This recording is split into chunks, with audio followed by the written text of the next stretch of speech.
nagpa-practice mode ka. Kel, tinignan ka ni Marco Kel, sabay tumawa. And that is our Smart Ping Test, bringing you low latency gaming with Smart's Sulit promos. Subscribe to the Only 5G with non-stop data for non-stop gaming on your favorite loading platforms non-stop, or the Smart Booth right outside our MPL venue non-stop. It's a whole lot of non-stop. And right now, too, we got the selection sides going up here for Falcons. They're going to be over on the blue side this time, and like I was saying, this is something we want to pay attention to throughout the playoffs, is what is that priority pick for the blue side. It's changed really from team to team, and that is just going to be kind of a picture at the ever-changing meta that I feel like we're in, because every single time we get to the playoffs, the meta technically is somewhat different from the regular season. And this time around, too, we've already seen that just in the past 2 days. And remind you, we have played now 16 games in 2 days, or witnessed 16 games so far for our teams to duke it out. Now, on the flip side, I know in just a bit we'll be joined up by Brigida, but TLPH, man, they need to go ahead and bring a better composition, I guess, that they can execute early on in the game to get them into the one-to-one series here. Yeah, I just want to see Sanford in something more active. Yes, the Turismo made sense in that regard. Yes, it was the right thing because that's what they needed. But come on, it's the Apex Predator for a reason. Well, we'll see what they do. Brigida, are you there? Can you hear us? Welcome. Hello, Redmars. Nice to Brigidudes. I hope you're all having a great evening. We are. Someone just saved that sound clip. Brigida, What? how did you feel about the Turismo? Because you mentioned this earlier. Yeah, what I did say was supposedly a suggestion against the Frederick. So we gave it a little bit of like hope in terms of how it could possibly synergize with the Frederick, but they were too limited in terms of how they could move. So now we see they probably will be switching things up, or they'll be forced to, since the Frederick is banned out here by Falcons, and they pick up the... Oh, it's been a minute since we've seen Joy first pick, but hey, Matilda's open too. Yeah, knock the Fredrin ban right away just so that they can set up the Joy for success and they can pick it up. I think that's an important condition for picking Joy now these days. Okay. It's interesting. Majority of the bans that go into the blue side, there's Boogies every now and then. They aren't here for Team Falcons. They were really heavy on the utility junglers against Carl Easy, which is pretty interesting. And although the other options like the Hayabusa could be picked up for Red 3 if ever Carl Easy wants to consider that, or is Falcons really forcing him to? Oh, we'll see. Super Marco's going to get his hands, though, on the Granger again, so it's going to be the classic matchup in the gold lane, which is to be expected, and then there you go. So you got the Hayabusa locked in. This has to be the game, also, that Carl Teasy hits the achievement. Yeah. Right, like... Wait, what was he at? What is he at? Does he need 2? Yeah, I think he needs 2 more kills to reach 2,000. Yeah, so he needs 2 more kills. If he doesn't get 2 kills on the Hayabusa, something's not right. We're in a different reality. Something went terribly wrong or terribly right for someone else. Well, take a look at the hero stats here for Oheb. Loves this Hera pick, 75% win rate, a massive KDA of almost 11, but sitting at 10.92. Played 12 games with it as well. And again, this has been the gold lane kind of go-to pick throughout Season 15. It's mostly been the Granger and the Hera. So they take out the glue. Yeah, the glue got that together would be really great setup for the Granger. Took more range, so they're going to be looking out for. The fact they're picking up the Gatot this early on, I know it's because you really want to use the Unbreakable as your best crowd control possibility of taking down Oheb. Use that taunt. And I think at the same time it's also safety for JP, unless they're already thinking about picking up a static mid lane. That's why Team Liquid Philippines were so adamant on picking up the Hayabusa as the Red 3, because if ever Falcons ended up with something like a Farsa, an Eve in the back line, you already have the Hayabusa to deal with it. Yeah, I was also thinking along the lines of a Kimi, because the Kimi Gatot really works well, but there is a Hayabusa, so it'll take a lot for Team Falcons if they ever still want to pick up that kind of hero against this lineup with the Hayabusa and the Badang too. I mean, the deny of the Badang for Flap, I feel like it's a huge decision too made here by Team Liquid Philippines, which could potentially switch things up. Okay, well, there's the last ban. It's going to be the Jawhead. Again, one of the choices, it was the top choice of JP through his favorite heroes so far for the regular season. So his options, at least for the roam, are down to a few. Maybe we see JP. What can we see JP on? I know the chip is still Maybe open. not the, yeah. Like, does he go for? I want my 100%. Oh, he can't get his 100% win rate back anymore. But Yeah. I want my redemption. Huh. Well, Matilda is open, but I don't feel like it's gonna synergize well with like what Team Liquid Philippines has drafted so Yeah. far. So, Oh, yo. back row. They go Hilda. Yo, just put the Gatot in the roam and then you pick up an Esme as your EXP lane. Yeah. Then you're up against a Hilda Badang Harith right away. Hopefully they're thinking about the Esmeralda for Falcons. Oh yeah. Yeah, and we saw Esmeralda pop up because it was up against Hilda Badang and Harith exactly. I believe that was it Edward who brought it It up was Edward, first? wasn't it? Yeah. That's gonna be tough for Team Liquid Philippines if Everett does get through. But it comes again other options. There's the CC. Yeah. CC would also be great, considering that you need at least the curtain call to there bring you it down. go. As Esme. expected. Esmeralda, of course, one of the other Wow. key players for the Selena in the MPL Philippines is Few himself, and over across from him, they're going to go with Sanji's Barca. So a lot of damage, a lot of magic damage over on TLPH, but maybe this will set things up for a better early game if they can be a little more aggressive. And again, I think a big part of this too is how Carl TC is able to rotate and maybe snowball in the Hayabusa. But this, hey, if he hits the milestone here, that's going to be a great hero to have for him, and we'll see if they can even out the series. Any last thoughts here, Redmar, on the compositions? I really like the Esmeralda pickup. I'm leaning towards Falcons for this draft. Okay, Falcons. Going with Falcons. You are the Falcons guy. And Kaka, TLPH though. I would love to see them get to the point where they even out the series here. We wouldn't want to have it any other way. You can already take one glimpse of the compositions, and Champions Arena will be thrown over to Caster Des to take us into Game 2. Falcons looking the cleanest they have ever been all season long. And what perfect time to do that here in the Champions Arena for their clash of the Titans against their faded rivals in Team Liquid Philippines. They're first on the board, by the way, 1-0 for Falcons. Can they hit match point? Yep, they're one win away from getting just that.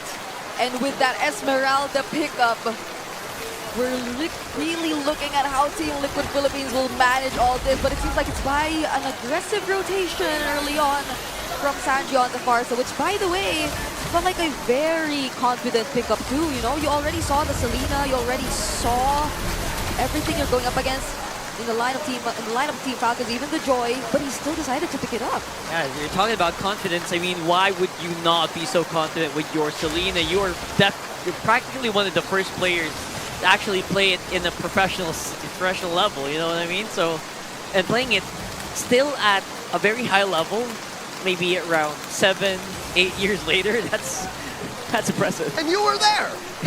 Rockhart was there in the height of Fuse Selena run. Won a championship off the back of it with Signal Ultra about, you're right, 7 years ago. Almost 7 years ago, and he's still playing it today.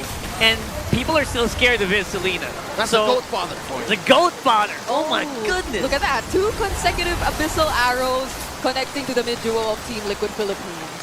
So that's the goat father and the Selena for you, and that's probably going to be a problem too, since JP, as much as he wants to like become a problem to Team Falcons, if they're guarding their junglers so well in the mid lane just by doing all these, or just by throwing out all these Abyssal Arrows, then they won't be able to get the job done. This is an odd time to pick a Rome Hilda. It's great for dancing, though. Don't get me wrong. Here's the turtle. Early on, he catches an arrow. Yeah, arrow straight to the face. Sanford can't even react here, but Sanji already able to pull off a beautiful feathered airstrike that being putting Flapteasy quite low. But you know what?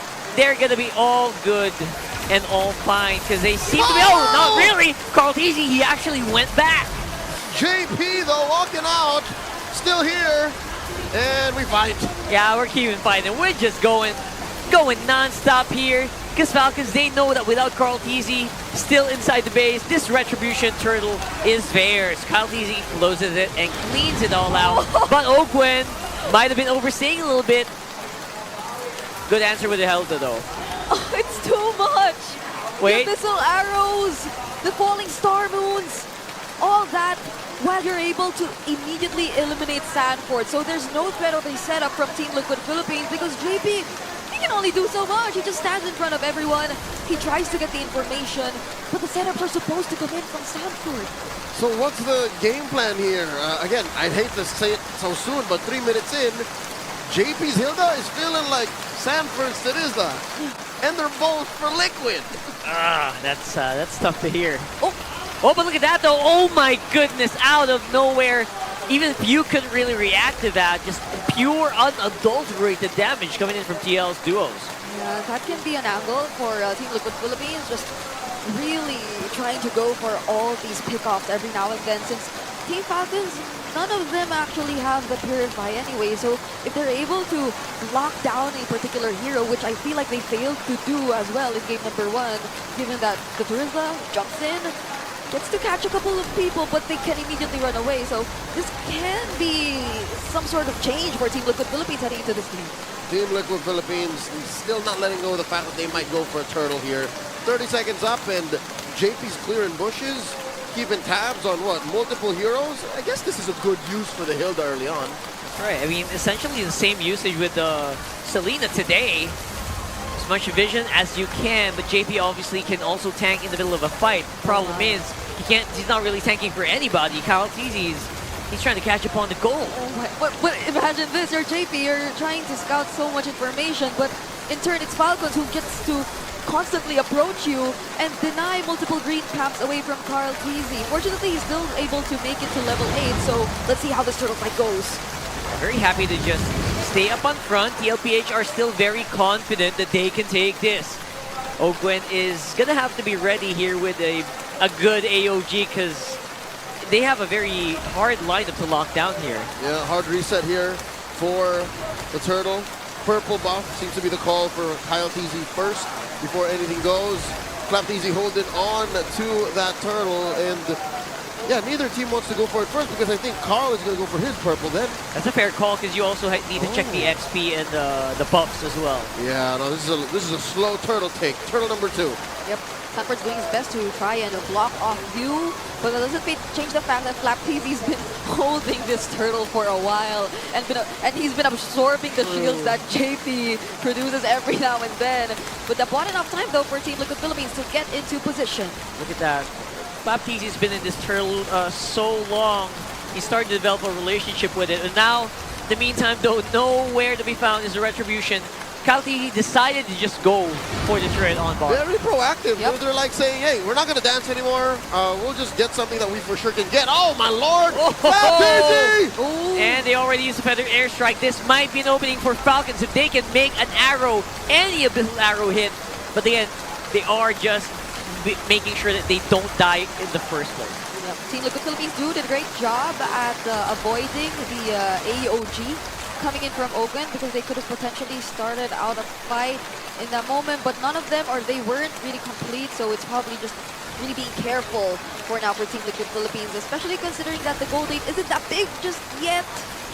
Super Marco doing a great job here against 2 in top lane. There's not much pressure. Again, if Carl Teasy can't find you, Marco can just start hitting you. Conceal! And now they are doing the pressure this time around. It's CLPH with a 4-man squad pushing the Falcons back just so that Oheb can get that turret. Very beautiful maneuver for TL. Okay, so it's either Carl Teasy gets you or the other 4 members get you. Yeah. And Carl Teasy, by the way, is maybe 1 or 2 kills away from actually getting that milestone because he already got 1 earlier, but hold on. AOG! AOG, they catch here. It's Sanji. Wings by Wings keeps him alive, but Carl Teasy, there you go, with a shadow kill, barely takes out Flap Teasy. They don't want to give it to him. That was so close for Carl Teasy, but they split up the damage of the Uki Shadow kill really well. And 20 seconds before the Turtle Team Falcon seems to look like they want to take a pickup before that happens. Hey, they're chasing. Kalti says, you know what, I'm a joy. I'll just keep going. I'll electrify but Sanford is tanky enough to take a... Oh! What the heck? All right, he's alive. Slows down the recoil. The predator becomes the prey. In case the gold lead is still giving you doubts, Falcons are in control. That already feels like a pickoff, more or less. That's right, Carl Teasy going to be taking out that turtle with the retribution, but Ogwin is also going to be next on the docket. Shadow kill keeps him alive, and the Shadows, actually, he might be able to do it against Flap, his fellow TZ brother. Going to be able to make it out, though. Carl Teasy wants to hit that milestone in this game. How poetic would it have been if it was Flap that he was able to take out, right? His TZ brother, as you mentioned. But they just retreat for now, and it feels like Team Liquid Philippines are able to regain control of the game so far. And the game is in Liquid's hands? Is that right? The gold lead just suddenly ballooned because of engagement. Flap Teasy gets popped. And there you go, AOG at the back, but there's just no backup whatsoever. Ogwin, I think, will fall without much of an answer here coming in from Falcon. Super Marco hitting his marks, but the hits are just not as solid as I thought they would be. Look at that, though, Carl Teasy from the back to be able to get something. It's a 2 for 2 in the end. What was Carl doing that deep? He, what was it? He killed Ogwin, but I don't think that's worth it. Not for 40, not for Sanji. And on the other hand, Kyle Teasy did a great job at trying to look for that pickoff against Sanji, and they successfully did, so they prevented any further aggression from Team Liquid Philippines. So we're seeing the contrast so far by now between what's happening in this game, but Team Liquid Philippines, they need to consider this carefully because they're already in control. And here's the thing, Kyle got away with it. So now you're questioning, what is this economy? How is Liquid continuing to grow this 2,000 gold lead, approaching 3, and still lose these smaller fights? I guess they're trying to get leverage over the fact that Flap Teasy can't really dive onto them too much. Because once he dives, that's a one-way trip. That's an aggressive wings by wings coming in from Sanji, however. That's the that we're talking about, though, but this time it's going to be a sandwich play coming in from Falcons. They're trapping the cavalry in between a rock and a hard place, and they're in a hard place. They're going hard in this time around. TLPH are on the run. They're helping the Lord as well. The Lord with the assist, the man, the 5th man for the day. And that's going to be 4 cavalry members wiped from the map. And just 40 left. Sent home by the Falcons. They corralled the cavalry. Nowhere for these stallions to run. That felt like a huge miscalculation. The moment they burned their major resources of actually getting away, the quad shadow, the wings by wings, we mentioned it. And that was when Team Falcons knew that they got them surrounded and that they could engage in that fight. And what better timing if not right before the Lord objective? It's as if Falcons planned for it, which I think they did. Lord spawns down bottom lane. Carl Teasy, I think he is at the milestone or is about to reach it. One more kill. It's just not the right position. You can't celebrate it, not like this. Not like this. You're getting pushed into your base. You're getting a lot of waves coming into your all 3 lanes. You're staring down match point if ever this goes Falcons away. And just earlier, it was Team Liquid Philippines who were already trying to approach Team Falcons at their base, but could it be another scenario of impatience coming into play for the cavalry? They already had it, they nearly had it, but now it might get away from them again. There you go, they're jumping in. Falcons feeling a lot more confident. They're probably just waiting for another Abyssal Arrow to hit from Few here, but not really being given here by TLPH, so at the very least, they don't lose any base turrets. Yeah. That's still a break. Defense does pop down bottom, yeah, although there is about 20 seconds left on it. Carl Teasy spots Flap. Oh, he knows better than to commit that shadow kill. I think Falcons are now just, again, hate to say it, playing with their food. Yeah. They're just waiting for Liquid to fall for another trap. Because no one at this point could probably answer back to Flap Teasy and what he can do. He can just dance in front of Team Liquid Philippines, not unless they go for a successful engage. That's a supposedly 4-man AOG, but they're going to be able to walk it out as usual. And there you go. They try to get trapped here by the fist crack, and it's not going to work. Almost, though. Almost pinning him down against a wall, but so far it's only going to be 1 man down for Falcons. It's open. All right, it seems like Liquid have learned their lesson. No longer are they aggressive for the sake of aggression. Yep. They know that All right, this is a win, small win. We're trading. We let it go. Get that dub. Yep. Taking these step by step by now, but Carl TZ has to secure his purple buff. Oh! I thought Super Marco got the last hit with Rhapsody, but fortunately he did not. So now Team Liquid Philippines, they need to stay composed. Taking things step by step, it's been working out for them so far, especially if they're able to punish a member from Team Falcon, similar to what happened with Ogwen earlier. But you could probably say that Ogwen could have avoided that too. Oh yeah, no, they overcommitted. This is Falcons now. Maybe looking to end the game where they should have just waited for the Lord. It was under tier 2 of top. Yeah. And again, just a little bit of gold actually is starving out TLPH. Those waves are very hard to manage if you are TL, because you are going to have to commit so much to just control a wave. Yeah, luckily they have good wave clear. I give this an 8.5 out of 10 in wave clear, you know? They have the Farsa, they have the Harith, they can send Carl TZ over and then Shadow out. But this Lord Dance, I don't know if this is a good Lord Dance for Liquid to commit to. Carl TZ picked up the Malefic Oh, God. Roar. Oh no, Carl TZ! Oh, Kyle TZ is going to absorb so much here. Ah! What a beautiful entrance, but no follow-up happening so far. Flat TZ is going to fall. JP following suit as well. It's a pretty good trade, but at the end of the day, it's TLPH running out of steam. Their big nuke mage is out of the picture, and this might be the Lord for Falcons. Team Falcons' range is just superior. The damage they rain down from God knows where is just tilting Liquid. Kyle TZ just took advantage of JP's position to reach the members of Team Liquid Philippines, which they least wanted to get poked down before that objective. That was an Oki Shadow kill that was forced out of Carl TZ. He just had to use it to survive. I think that is what makes it so difficult for Liquid. There's no middle ground. It's either we take you down from 2 miles away or you die under the paint. You die here in the trenches. And now Liquid's still fighting back. Yeah, they're fighting. They're trying to catch Ogwen behind the fist break, but it's a no-go. Ogwen's a little bit more durable now.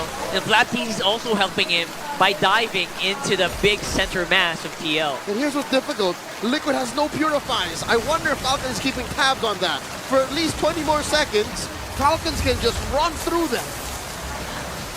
Right now, JB has to be careful for wherever he decides to position himself, and all the more for the damage dealers of Team Liquid Philippines.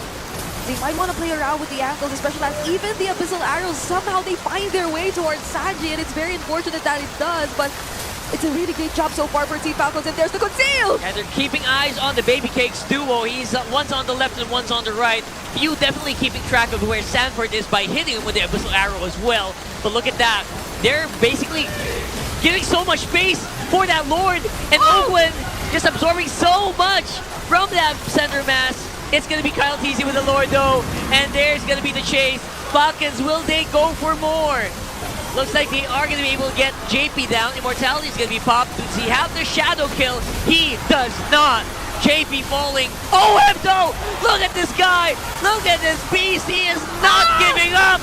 But few will shut him down! And that's a wipeout! Falcons are here! And it looks like, can they? Will they? Sanford's gonna come back in 3 seconds. 3 seconds. But he's up against Kyle TZ and a bunch of minion waves marching down mid.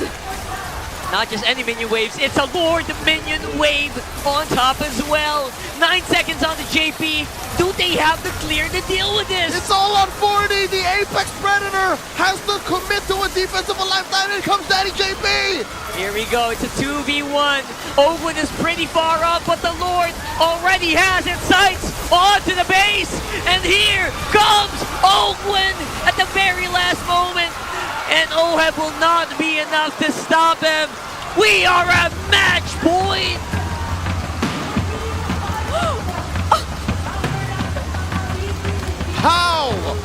How in all of Season 15 did Falcons just now figure out how to defeat their rivals?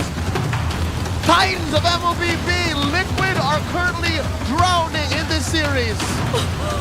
This is not the sweetest revenge after an entire season of not winning against them. Let's throw it over to Naisu and to the ultimate Falcons guy, Redmond Santa Cruz. I've got the Falcons guy right here, and he... oh my God, the last sequence? No, he's not chill. We're not chill.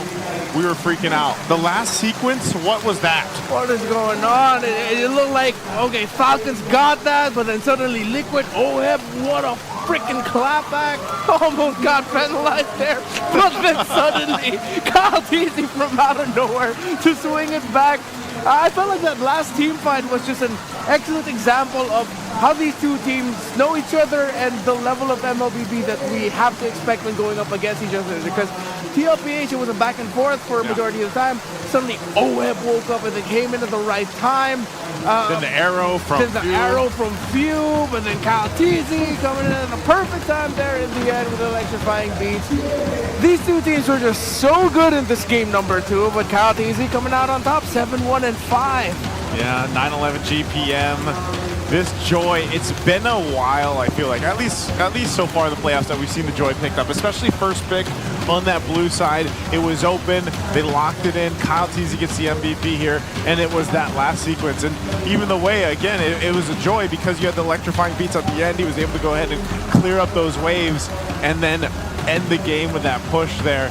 And it was just overall a nail biter towards the end because there was a moment, there was windows there for TLPH to actually win their favor, and it could have even come down to one of those Lord fights here. We're going to take a look at the highlights of this game number 2. Again, it's a good back and forth where even for TLPH, they had some good team fights in the beginning, but unfortunately, this is what Falcons, I don't know if people actually forget about this, but if they do, Falcons is the team that was known for being so objectively dominant. You know, when it came to back when it was all the Lord dances, like they were the team that really perfected that. And when it comes to the objectives and the decision making around it, you see that still today in this current meta on how they approach these fights, how they approach even the Lord dances. Yeah, I'm thinking if Team Liquid Philippines were not able to perceive Esmeralda coming in, considering that of course, they locked in the Hilda and the 4th, and then afterwards the Esmeralda came in. Because for Team Liquid, yeah, they had JP on the Hilda to get vision and whatnot, but it wouldn't be able to disrupt Kyle Teasy so much because he's up against and got the gotcha in the roam. And then ultimately, as we mentioned, it was the Esmeralda pick. There were times where it looked like Flap Teasy, what are you doing there? It's just like, dude, it's because I'm sucking up all the shields that their lineup has that I can afford to do this.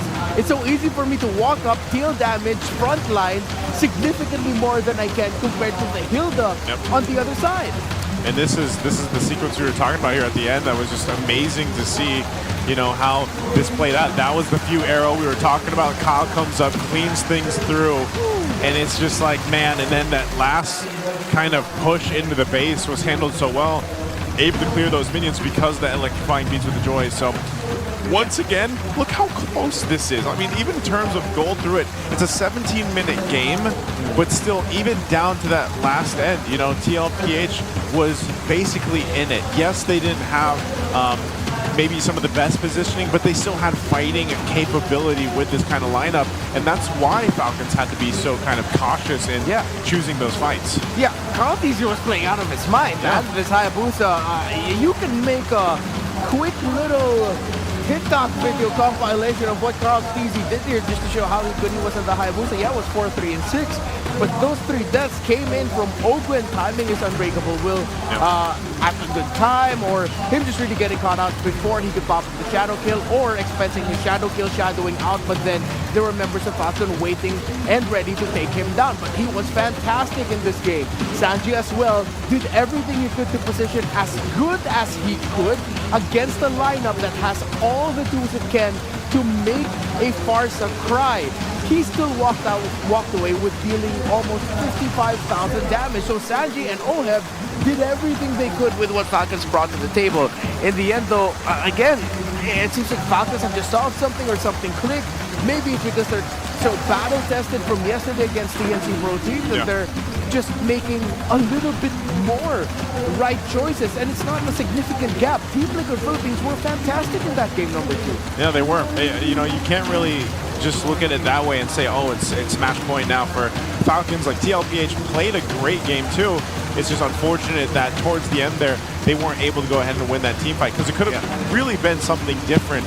Because you can even see, you know, Ohead being the carry here, popping off on that damage. We saw previews of how just bursty he was sitting there. And like you mentioned, even with Sanji, JP as well, soaking up a lot of that damage. But our BPI rich guy is going to be none other than our MVP. It's going to be Kyle Teasy, 911 gold per minute, and a total amount of 15.5K basically. And again, this is what you expect. It's when you don't see the hero pop up as often as it did before, you kind of get surprised when it does perform like this. So Redmar, break it down a little bit further for us. All right, so what I saw in that game number 2 were shades of their Titanic matchup in the Snapdragon Pro Series. The SPS Season 5. Sorry, I almost said Mobile Masters, but I just realized it's a whole different tournament. But yeah, SPS Season 5 when they went up against each other in Malaysia, Quill City Mall. There were times where we were wondering, well, what's going on with these two, because it wasn't as disciplined and whatnot, but then we realized it was just the next level of their style of play, wherein, okay, pretty much every time we see each other contesting for an objective, not just a Lord or Turtle, but buffs, purple buffs, orange buffs, key areas in the river, just holding that which is closer to a full-on skirmish, it becomes an excellence and execution battle. Looking in this game, of course, blue side, now Falcons are sitting at 13-11 after that, 13-5 for Team Liquid Philippines. Of course, a significantly better record, but look at the crowd control time of the Badang, 22.2 seconds. Fantastic game from Sanford, did what he could, and then at the same time, you have Flap Easy on the Esmeralda, frontlining and tanking again, 134,000 damage taken. But then, look at the crowd control time of you, almost 30 seconds secured by hitting those abyssal arrows onto the key targets. And that also is affected, this number is also affected by the slows he can dish out as well from the abyssal traps that adds to crowd control time. So when you look up at this lineup, yes, for Carl TZ on the Hayabusa, it wasn't such a direct approach of like who could he go for. It's mainly just the Granger, but these three are playing such, these other four are playing such separate games that it's hard for a Hayabusa to make up the most of a shadow kill, but he would be able to find Granger and whoever he could at key times. Again, Carl TC was wild in this game. That Falcons had to be even better. That Selena and the Hands of Few had to land onto so many people just so that they could make the most out of it. And at the end of the day, Team Liquid Philippines fell to the Falcons. Despite Falcons looking like at times they would slip, they didn't. At the right time, they were able to call on Kyle TZ and Few for some heroics. Man, I think they're going to have to do that for Game 3. They're going to need to go ahead, and if they want to get the match point, I did not think this would happen. In all the matches that we've had, if this ends up being a sweep, maybe everyone else can agree on that or not, because, again, this is a Battle of the Titans. This is back in our Season 13 Grand Final matchup, and like we mentioned, everything that they've been fighting for here, if this ends up in a sweep, I will be flummoxed. I will be shocked. The same. I mean, I predicted, I'm the only dude that predicted for Falcons in this series, but I'm just as surprised as you are and as everybody is with what we're seeing. Yeah. Because I expected a significantly closer game in terms of the point. I thought we'd be 1-1 at this point, but the fact that Falcons are one win away from making it to the upper bracket final to try and challenge Onyx Philippines for that first grand final slot, I can't believe it. Well, what a story that would be, you know, but we'll have to see if that ends up happening here. We do want to go ahead and introduce Corinthians Esports, though. This is, again, taking a glimpse at what's ahead of us, and that is MSC at EWC 2025. Corinthians is one of the MPL Latam's reps at MSC at EWC 2025. It's empowered by a Filipino player you might recall here, a former TNC player, and that is Hesu. Some of his teammates are also familiar faces, of course. You have Akira players over there, and they have been one of the staples in the internationals that you've seen. Again, their stats speak for themselves, but I'm wondering how Hesu fits into this, because, you know, the likes of Luis and just All of them, really. They fit in very well, and I say they because it's not just Jesus who's a Filipino there, but he has a fellow Filipino in the jungler Flick, who ever since his introduction into Corinthians esports have just been playing really well. And now at this point where they're going to be going up against LATAM's Influencer Rage in the grand finals of MPL LATAM Season 3 on the June 8th. Well, let's go ahead and take a look at our video here for Jesus. Oh, I think we had a. I thought we had a. We do have a VTR, but you get to see us. You get to see us first. None of us are Jesus. Yeah, I remember when Jesus was still back here in the Philippines, he'd always do that dance. We can't do that dance, Yeah, you know, but should. maybe he's going to do it in the VTR. Let's go ahead and take a look at this. Hello, I am Enzo from Corinthians and I'm playing on MPL LATAM Season 3.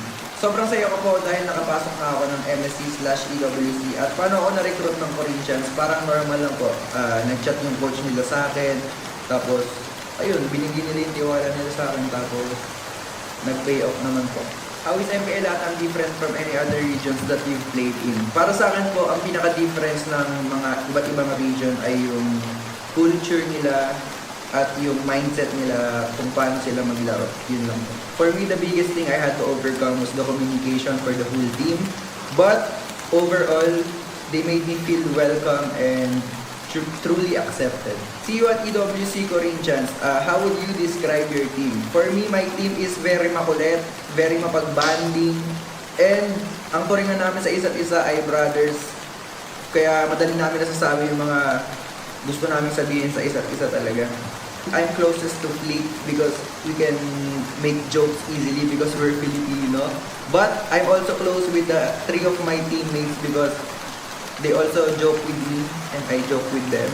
Sometimes I don't understand, sometimes I understand. Para sa akin guys, lahat na nakapasok sa EWC/MSC 2025 ay sobrang lakas at sobrang pinagpaguran nila at sobrang hardworking nila. Kaya kahit sino man ang manalo, I think na super deserving talaga. Para sa akin, gusto ko makalaban ng mga pinaka-strongest team sa MSC/EWC para matest ko ang limit ko. Hindi lang para sa sarili ko, para na rin sa buong team ko. At promise namin na gagawin namin ang best namin sa lahat ng mga kaya namin. Thank you so much sa lahat ng truly na sumusuporta sa akin. At sa lahat na nagda-doubt sa akin, thank you rin. At spread love and positivity lang. Sa lahat ng mga kaibigan ko dyan, thank you so much then and I love you. I am inviting you guys to support me and my team Corinthians in the upcoming MPL LATAM Season 3 Grand Final. See you soon guys, I love you. And again, that's Jesus there, giving a little bit of a video and a catch-up for everybody here in the Philippines, over there playing for Corinthians Esports. Hey, by the way, look at this. Carl Teasy, congratulations. The first MPL Philippines player to reach 2,000 kills. The GOAT himself, 2,000 kills. Congratulations to Carl Teasy. That's huge. That's a huge milestone. Yeah, finally it took 15 seasons to do it. He's going to be the first player to do it. If I'm not mistaken, that should be globally, right? Considering that how long he's been playing, how long it took him to reach a 2,000. Yeah. I'm sure he's well, it's an MPL PH player, so I'm not going to be the guy to say he's the first player ever in the global MLB esports. So congratulations to the young GOAT. That'd be interesting to see, you know, like around the globe, what are some of the other kill numbers there for some of the players out there in the different regions and MPLs even.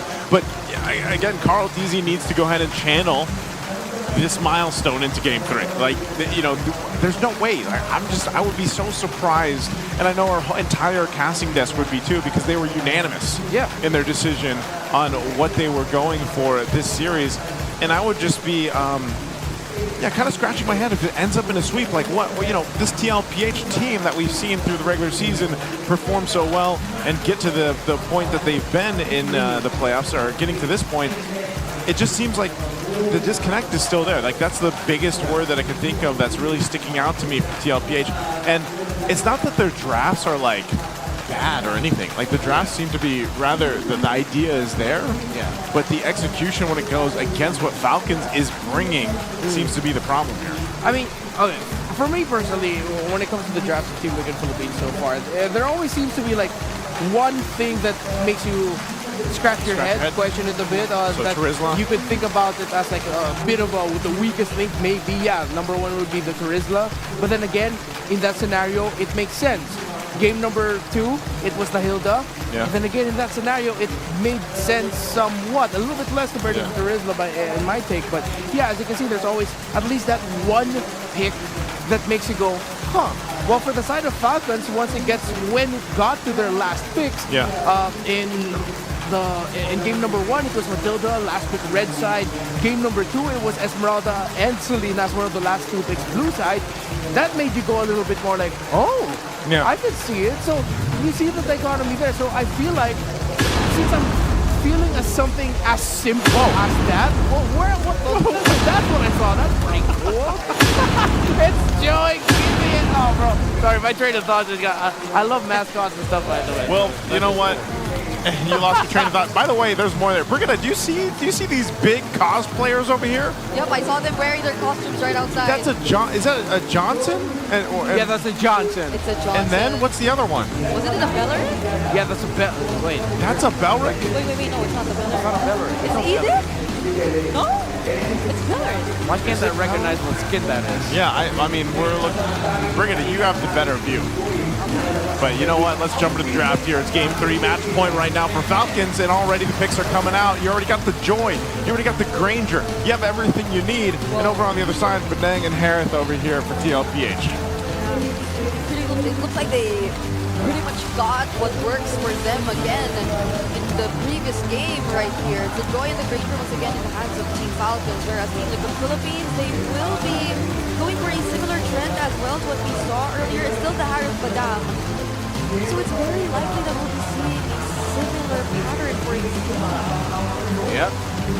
So far, Except the... Joy Granger. Oh yeah, it's the same. Yes, same one. Harith Badam, and it's going to be a Hayabusa again for Liquid. I like the Hayabusa in that game number 2. It worked out very well for Carl, and it is same draft. Only that they might probably not go for the far side of the Selena if it ever does happen again, or they bat out the Selena, so they have more room to launch. I like how Team Liquid decided to go more for the route of refinement here. They're not really changing the game too much.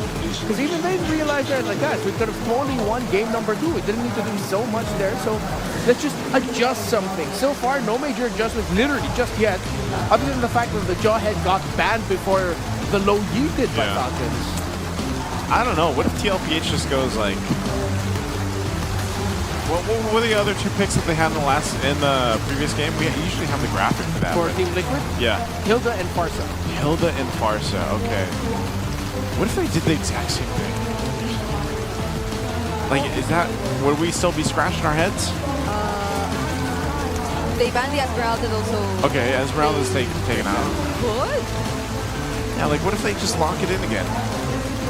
Farsa and Hilda. Esmeralda. I mean, they were able to somehow deal with the... Like, was that the biggest problem, was just clap on the Esmeralda? Hell yeah. It's either clap or the Selena, but I feel like earlier it was really clap, just like basing it off what it could offer against the line of Team Liquid. Yeah. So is it the Louis ban last for Falcon? So similar to what we saw in the last game. Yeah. So, if this is not the low E ban, then it should be very different. The course of this game, considering that Team Liquid Philippines now are going to be having that threat of a signature Sanji pickup, they banned the high loss instead. So still focusing on taking away a potentially great option for either JP and or Sanford. I'm starting to think that I definitely want to see that action type of approach from Team Liquid Philippines this time Action, around. like Stampede Express. It felt a little like, except for the previous game, I guess, but it's more of a consistent version of the Liquid Stampede that we're seeing so far. Yeah, maybe The Liquid Brisk Walk. it's the Liquid Trot. It's not a Stampede anymore. Yeah, Trot. It's the sound effect Leo made earlier when he did it was a really good sound effect. I can't even do it. Oh, there. Something like that. Something along those lines. Okay, what are they going for? Last band was the Hylos, though. Chip? All right. It is, in a way, redemption. JP had his first loss on the chip. He wants to go ahead and get another shot at it. This could work pretty well though, right? I mean, Chip Hayabusa, the Harith. Chip Badam, not Chip Charizla. Yeah, Chip Badang. But there's an AOG that could come in from Falcons. Yeah, the AOG was pretty on point last game Yeah. too. That's the thing. And they didn't ban the Louis, so they can pick it up here if they wanted to. That's a way to match the global presence that Team Philippines Yeah. has.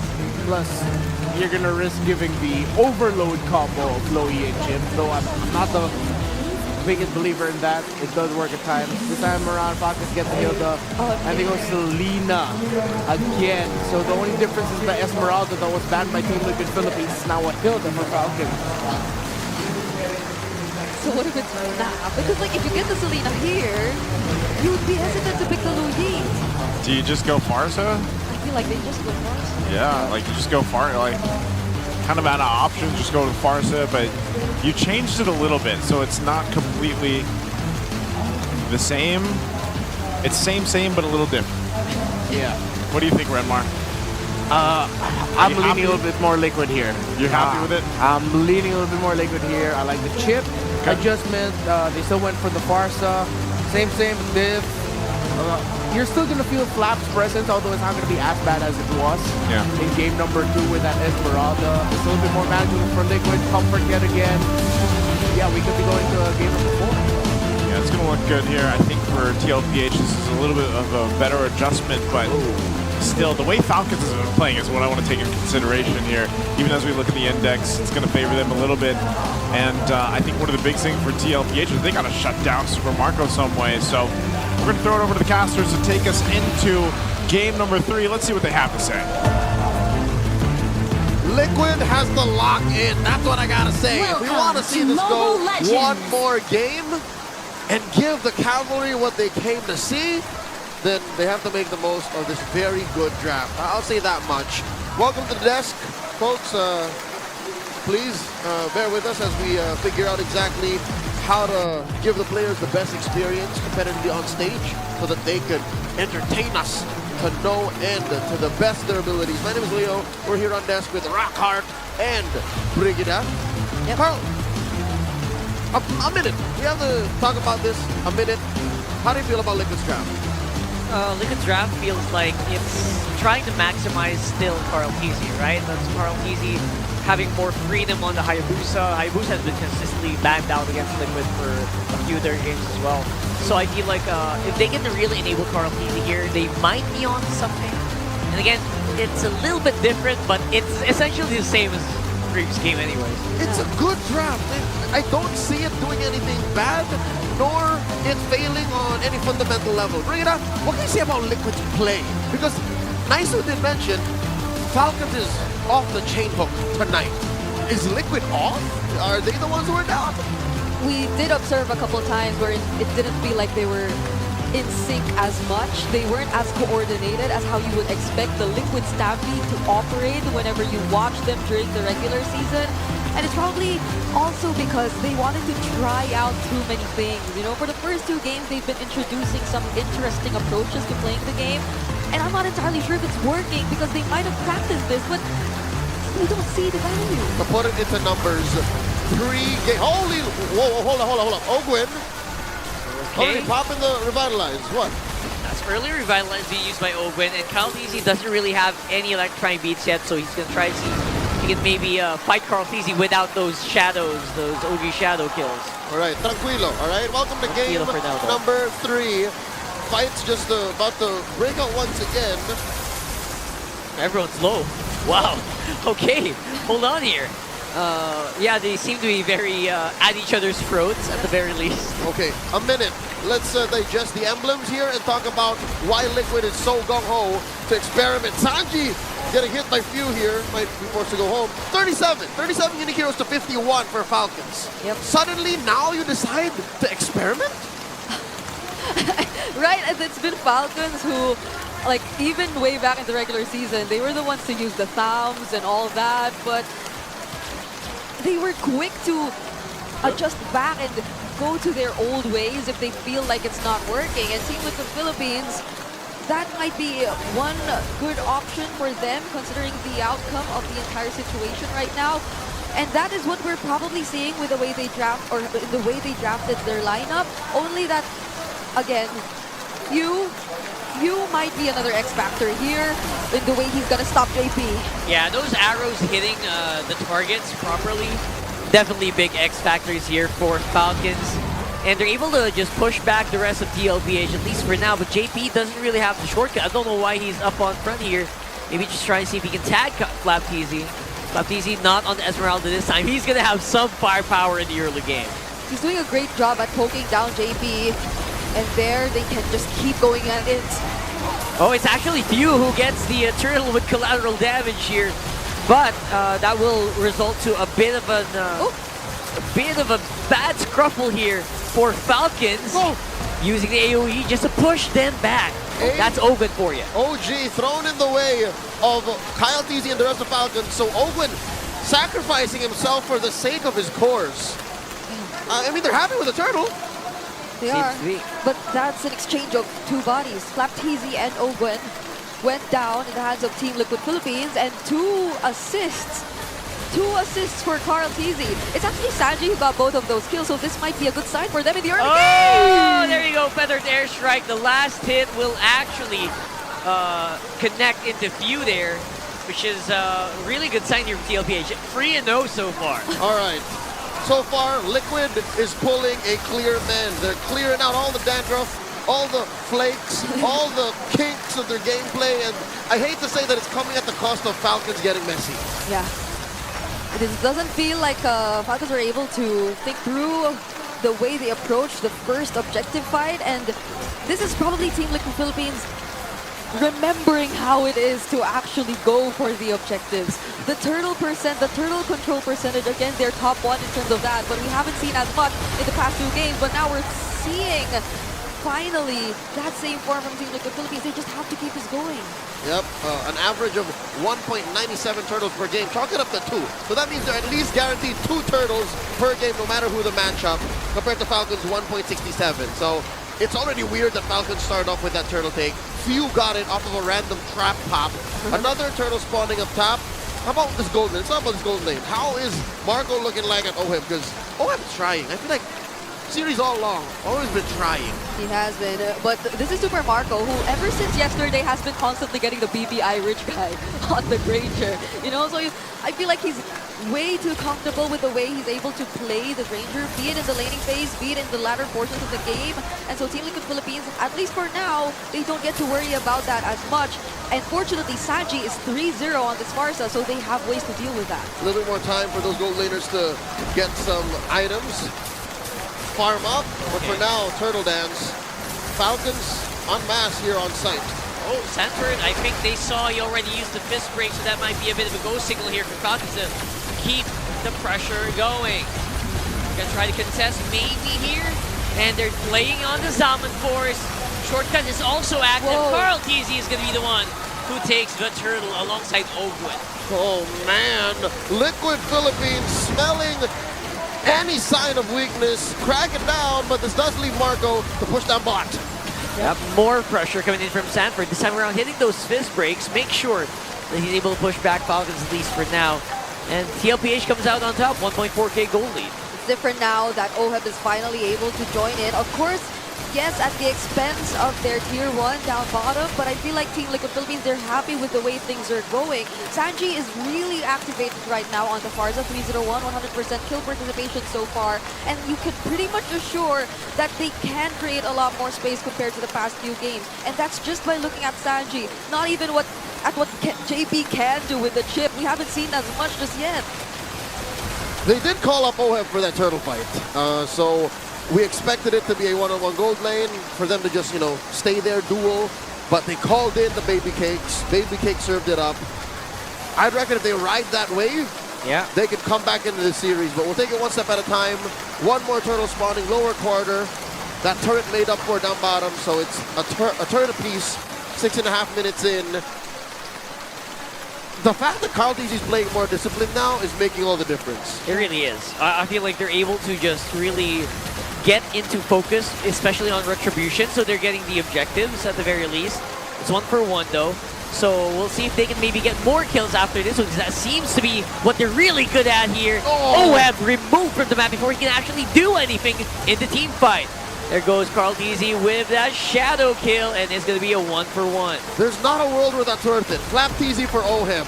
I'm wondering, Brigitte, how was OHIM found there? It does feel like they were trying to set something up. JP was already holding the brush, but Team Falcons, they didn't decide to go in that area, and instead they caught OHIM all alone, separated away from JP, and now they go for the turtle!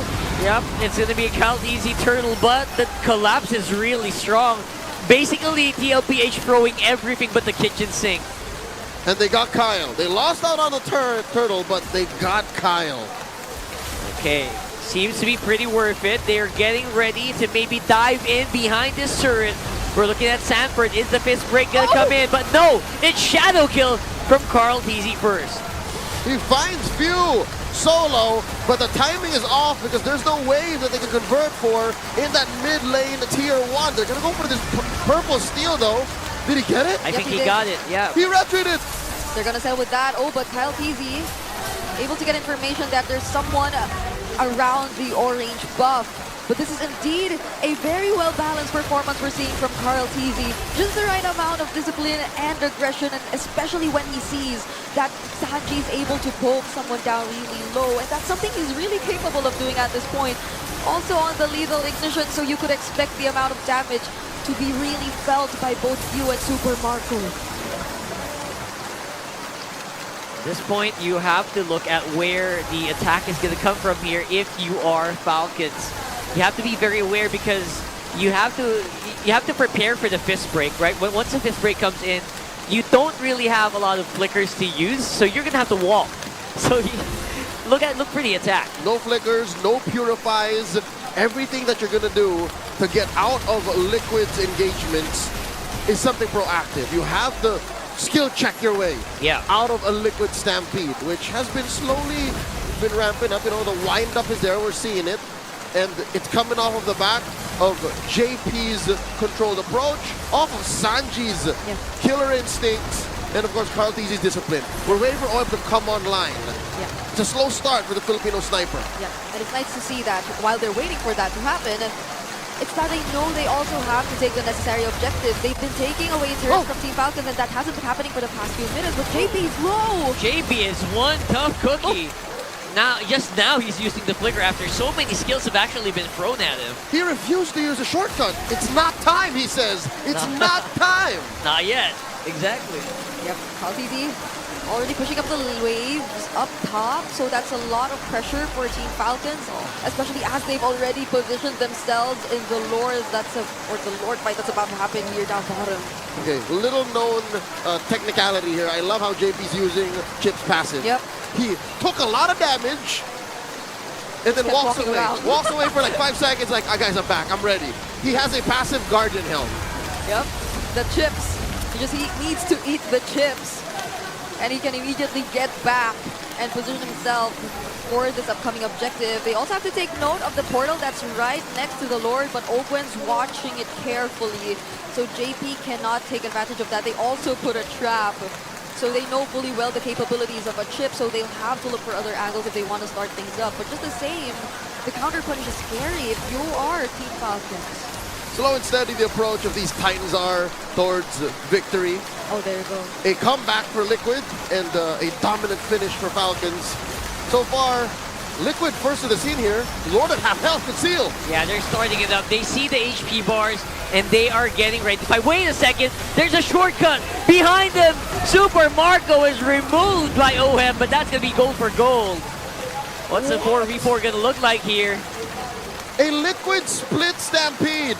A kill squad sent over to Marco while the rest of Liquid go for the Lord. I was expecting the Lord to go to Falcons, but it was a calculated risk. Yep. JP knew what he had to do. They were locking, they were target locked onto Super Marco. And this kind of reminds me of the exact same scenario we saw earlier with the Lucas and he got hit by the arrow. Luckily enough, just enough time to walk on out there. And I guess the rest of Falcons weren't ready to capitalize, but man, the tanks, the frontliners here of TLPH are very, very durable. They have to be. They have, not just mechanically, not just literally in game, but they have to understand that if we die, that gives more room for Falcons to come back. JP jumps in! Speaking of coming back, it's going to be TLPH who are coming back by a shortcut here. But I don't know, it feels like it's a one-way trip. 40! There you go with a fist break, but Super Marco survives. AOG by Ogwin, and the dance is still going. And they're playing around with a Lord behind them.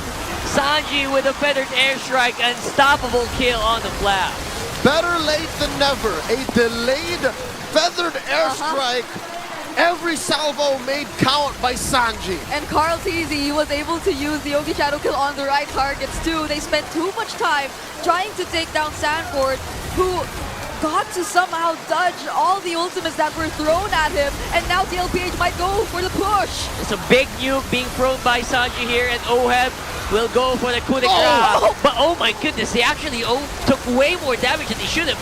Got killed by a turret, and this could be really, really bad for TL. It's 1 by 1.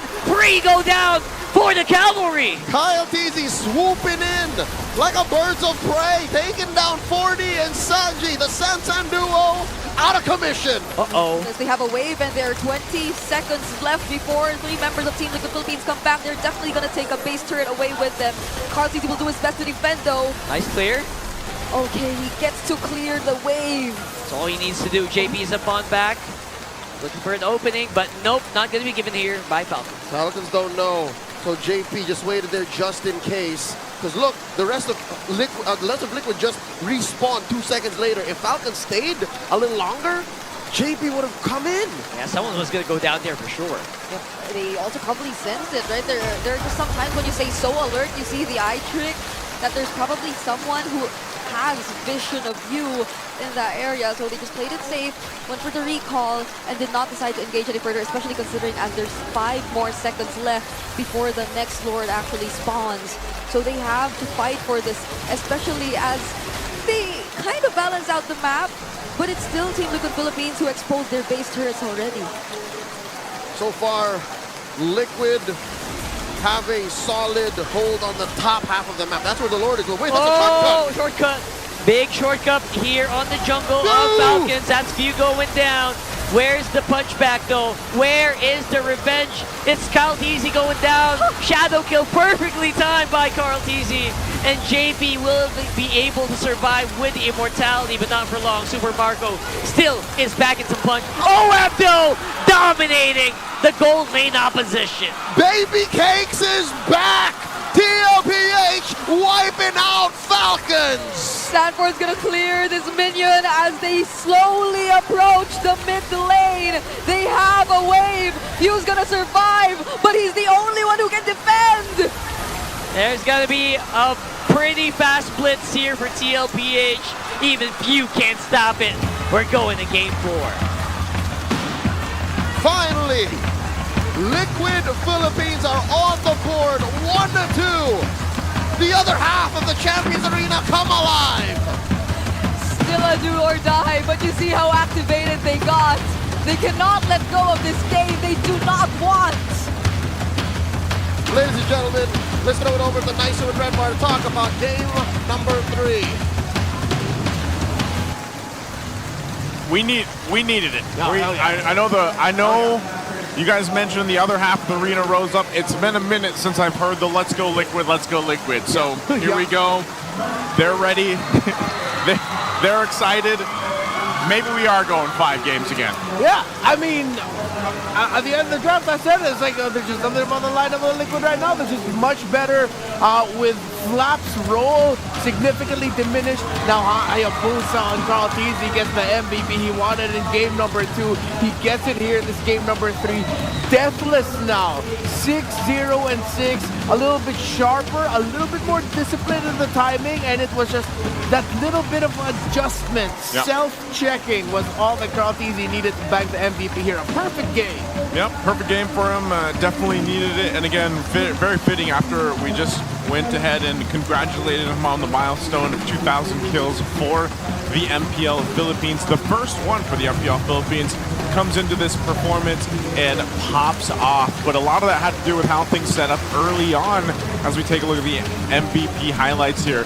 And, you know, that's the thing. It just seems like, you know, Falcons, they were a little more aggressive than taking some of these chances early on, and then that allowed TLPH to get the lead that they wanted to. And a lot of these team fights, again, think about how much utility and damage they have with a chip available there, the Badang, and then, of course, Sanji this time around, really having a better game with the Farsa.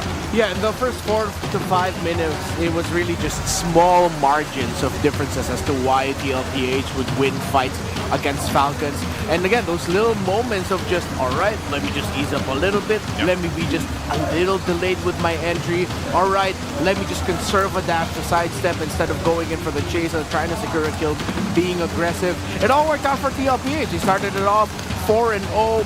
Falcons then were suddenly slipping very quickly because they realized, oh wait, if we're losing kills, that means we're losing our placements in the jungle, which means it's so much harder for us to farm up and get items. It took a long time for them to start really clapping back up until it got to this moment though, where Falcons did take the right fight, but again, Team Liquid Philippines disciplined in the approach. Oheb, instead of putting down the Zaman Force right away to damage, he was like, let me just wait a little bit longer, and then he brings it down to finish off the kill against Super Marco. Yeah, it was really, you know, Falcons, like I said, towards the end there, thinking about maybe taking some of the chances in those team fights to see if they could turn it around. They were still pretty much trying to do the same thing. I mean, even Super Marco, his positioning was highly dependent on where were the arrows going, and even in that last sequence, he did pretty well, but unfortunately you can only maneuver yourself so much on that Granger, especially when your flicker is gone. So they weren't able to go ahead and turn the tides of those later fights, but TLPH definitely needed this. They came back calm and collected, and they didn't change too much. I mean, we said this was basically same, but diff. And the chip this time around for JP in his own right had some redemption as well, because he had his first loss back in, what was it, game 2? Game 2 when he had his first loss on the chip, game 1. And so now you look at this, and again, you can just see how valuable the chip can be in a lineup. Oh yeah, same thing but diff, but that diff, even though it looked like a small change, was actually weirdly very big. Again, compared to game number 2, he was packing a Hilda then. Of course, we know what Chip brings to the table with bringing the rest of the party to wherever he is. Those surprise appearances with a shortcut so that he could get into flank angles so much easier if Falcons aren't careful. All those were happening because JP was in a much more comfortable roamer for him in terms of being able to provide instant big gratification with just a simple press of a button.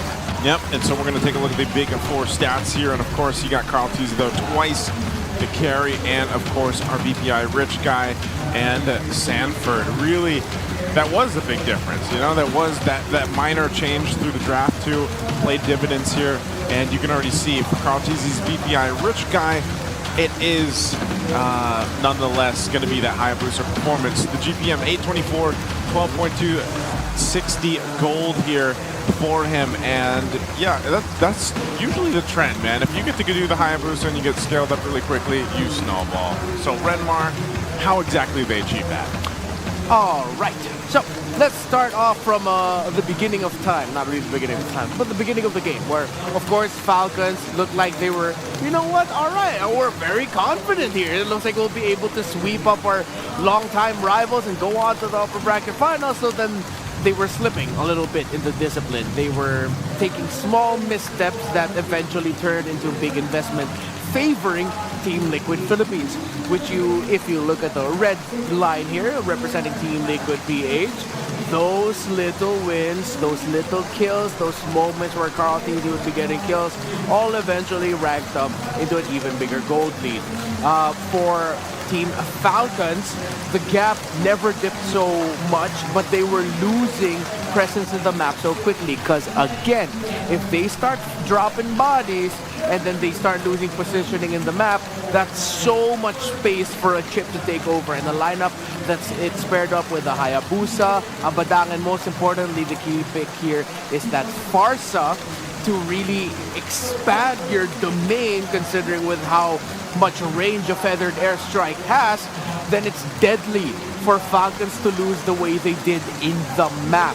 Again, the gold never got so huge in terms of the gap, but it's the map, the objectives, the towers that Team Liquid Philippines got over Falcons that became the biggest difference between the two. So since Falcons, their lineup this time around, they don't have the Esmeralda, they have the Hilda, it demands them to be the one with slightly better map positioning, or if it's not slightly better, at least if the other team's in the lead, it's close. If you lose map positioning, no matter how much gold you have, it's gonna be so hard for you to make the most out of the lineup that you bring to the table. Look at Super Marco's farm compared to OHEB's. Very neck and neck in terms of when they got their first items. 4 minutes for Super Marco. The Starlium Scythe for OHEB came in at 6. And then Feather of Heaven slightly past 8 minutes, or between 6 and 8 minutes, you get the Sky Piercer. Sea Halberd at 10. Of course, the Holy Crystal will come in much later. OHEB took time to farm, yes. Super Marco, yes, was farming faster, but all of that came at the expense of control everywhere else. As Team Liquid Philippines, they were getting significantly more things in the map. That was the kicker there. Of course, with Sanji getting his items relatively quickly. Earlier, we had a game where the Glowing Wand came in at 8 minutes, between 4 and 6. Yeah, that's the sweet spot that you'd want to be able to get the first item for your Farsa. And then Lightning Truncheon slightly past 10. Although, yeah, it did extend it. It did extend because at this point, the Farsa wouldn't be focused on the farming anymore. You're rotating alongside JP, trying to get kills, and if you're not getting kills, you're using your Feathered Airstrike to provide the zoning and the presence so that you have a much better, again, sphere and space of influence that you work with. You look at Sanford and Flapteezy's item development, night and day. Sanford gets his items very relatively quickly. By the time the second item here came in for Sanford with a Brute Force Breastplate. Flapteezy didn't full build an item yet. He got the Dreadnought armor, didn't full build the Anti-Cuirass, had to go straight into the Dominant Eyes. Still a do or die, but you see how activated they got. They cannot let go of this game. They do not want. Ladies and gentlemen, let's throw it over to Nicer and Redbar to talk about game number 3. So that you can make the most out of what Badang brings to the table. A lot of crowd control and a hell of a load of just annoying presence for Falcons to deal with. With all of that, the guy to lead the charge was actually the jungler, the assassin in Carl Teasy. With all the visions being provided by JP, by Sanford, by Sanji, it was so easy for Carl Teasy to say, wait, yeah, now I'm gonna go in. Compared to game number 2 where it was like, I'm gonna go in, let's go, come on, someone come with me. Now, this time around, it's, guys, are we all in position? All right, I'm gonna go in as my Hayabusa. If anything ever happens and someone responds to the other side, at least there's another dude here with me to help me get away or to help secure a trade. 86% in kill participation in game number 3 compared to the average for Carl Teasy post-patch 1.9.64. More kills and assists. It was just a significantly faster game here for Carl, who again on the Hayabusa went God mode. Damn good game for the young goat. It was a damn good game. He locked in, got it done. Carl Teasy was a big part that Renmar was highlighting here. But of course, across the board, it was everybody just really playing their part. Especially like you mentioned with the chip, the influence that a chip and also a Farsa bring to a lineup to these team fights and everything else are quite devastating if you're not able to control it. And that's that influence that we saw from the lineup that they have here. So again, that's what TLPH, that's what the Cavalry needed to get into the series, to stay hyped up, because even the TLPH fans here, of course, were waiting to see their team get the first victory in this series. Now, before we move on to Game 4, we're going to get another update for our MPL Playgrounds. Let's see what's going on over there. Hey there, Super Fans. This is your very own Odin back here at the MPL Playgrounds, live with Onyx Philippines together with the Super Family. Happening right now is their meet and greet. So all the Mythic ticket holders with stamps just head over here at the MPL Playgrounds right after their winning match because you get a chance for an exclusive photo opportunity and a meet and greet. This happens every after the match with the winning team. My pro tip to you is arrive early because only the first 15 Mythic ticket holders get an access to this. So kita-kits here at the MPL Playground. We have here our BPI booth kung saan makikita natin ang ating mga visitors na nagbubukas ng epic na kinabukasan with BPI. All they have to do is open an account or if they have an existing account, pwede sila mag-spin the wheel, makakuha ng iba't ibang merch, and also maglaro sa Money Chamber. Pag nakakuha ka ng bills sa loob ng Money Chamber, merong mga certain amount na mag-equivalent sa ating mga merch from BPI. If you get 5 bills, pwede ka makakuha ng cap. Pag 7 bills naman, pwede mo makuha ang tote bag. And for 15 and up, pwede mo makuha ang kanilang limited edition merch of MLBB. So kung ako sa inyo, itry na natin to.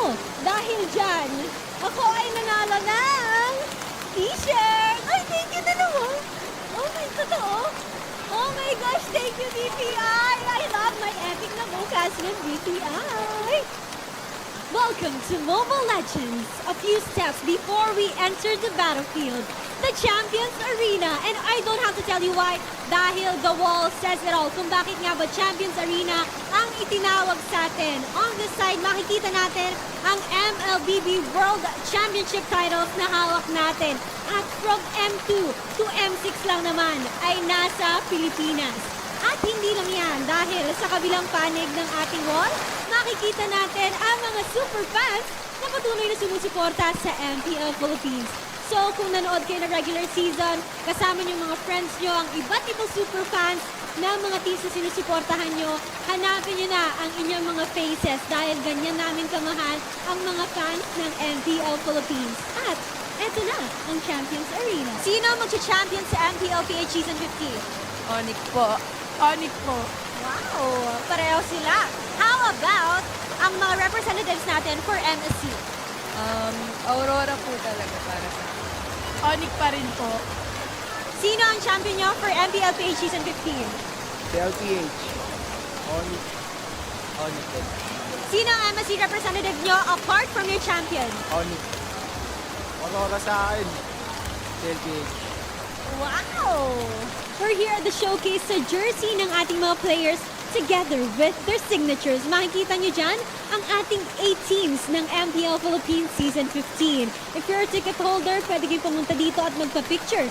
And if you don't have tickets, pwede pa rin naman kayong pumunta sa ating MPL Playgrounds because everything is for free sa ating ground floor ng Green Sun ng Makati. So don't miss out. Pumunta na kayo dito dahil limited slots lamang ang meron tayo. See you at the MPL Playgrounds. Again, thank you, Odin, for the update for the MPL Philippines Playgrounds. And that's actually a good thing to note, because if you guys are here in the Philippines, you don't have tickets to come watch, you can actually attend or just show up to the playgrounds, join all the festivities and activities going on there. But also, they have a watch party, I believe, there. So you can also view it from there. And I'm sure by the time we get through the playoffs, that place is going to be packed. So check it out while you can if you are here in the Philippines and have access to Green Sun Makati. Now, shifting focus, game number 4 upon us. You and me, we knew. They knew. The Deaths knew. Maybe you guys at home knew that this wouldn't be a sweep. There's no way. Yeah. The Clash of the Titans is going to end in a sweep for Falcons. So TLPH gets the win they needed, and I'm wondering if this is the first step.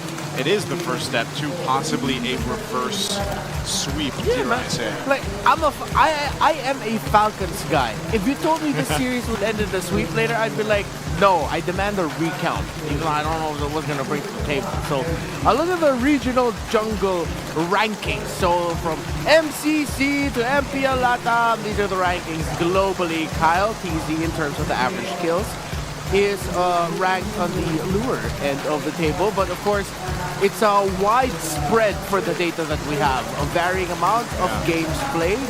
Marl is going crazy in the Continental Championship with how many kills that he's gotten. And of course, the Kais is having a fantastic time over in Malaysia with Selangor Giants. And of course, RG's players Yon is having a great time in Singapore as well with 5+ kills per game. Yeah, I always just feel like, though, Kyle TZ was never the like he you know, obviously he does get quite a few kills here and there, plays the assassins pretty well, but like he's always been to me like that team jungler. You know, he's had amazing moments that was like on the assassin picks, but even so, I just feel like the way that this team plays ever since, you know, they were even on their world tour before. There's such a team-centric style of play. Yeah. And I think again that can reflect some of the stats here. So once again, you love it. I know. I love the cosplays we've got here. We're gonna welcome up Brigida. Brigida, do you like to cosplay? Okay, first of all, hello, Kudu, Naisu, Renoir, There and it is. good evening. And to answer your question, I used past tense. Wow, someone find Brigida's cosplay. Let's go ahead and jump to the draft. The bans are here. We got Falcon for the blue, TLBH on the red. The Joy is going to be banned out. And hey, it's Falcons. It's like no more Carl TZ Hayabusa. We're done with it. Yeah, We're done. The only difference now, though, is the back shed left open. So that can be something for Team of the Philippines to consider. I mean, the flex factor is definitely there, but just the same Falcons too. They want to offer that later on. Yeah, they could rush pick the boxer right away if they wanted. Not even like later on, just pick it now. Just take it or now. surprise if they suddenly pick up the low. Oh, Okay. this was like game 1 yesterday. Wait a minute. Oh wait, I mean, okay, Juice in first pick, I am okay with as long as it's not you picking it over a Kalea. Yeah. But since Kalea is banned, I would understand the Juice in first pick. Okay, and over on the flip side, you still got the Harith being picked up in that first swing alongside the Gatacha. So, again, a whole lot of this for Oheb, you know, a whole lot of the Harith. Again, we showed the stats earlier on, just how much he's played it. Had a phenomenal win rate with it, too. I think it was about 75% or plus at that point. And, you know, Granger's still open, so, like, does Super Marco still also want to play the Granger against the Harith? Ranger and Haya, they're still open, but so is the back shot. Haya's banned. Oh, wait. Yeah. But it's Suyo in the Baksha. You got the Baksha. Yeah. So instead of the Hayabusa, instead of Kakashi, you get the traitorous Sasuke. Of course, I know it's... okay, but I can hear the pitter-patter of the keyboards of the Naruto fans right now. No, he wasn't a traitor. He was misunderstood. I know. What do they call the eye thing? Is it my Sherigan or my Kerrigan? I don't know. Sharingan. Oh, Sharingan is something else, sir.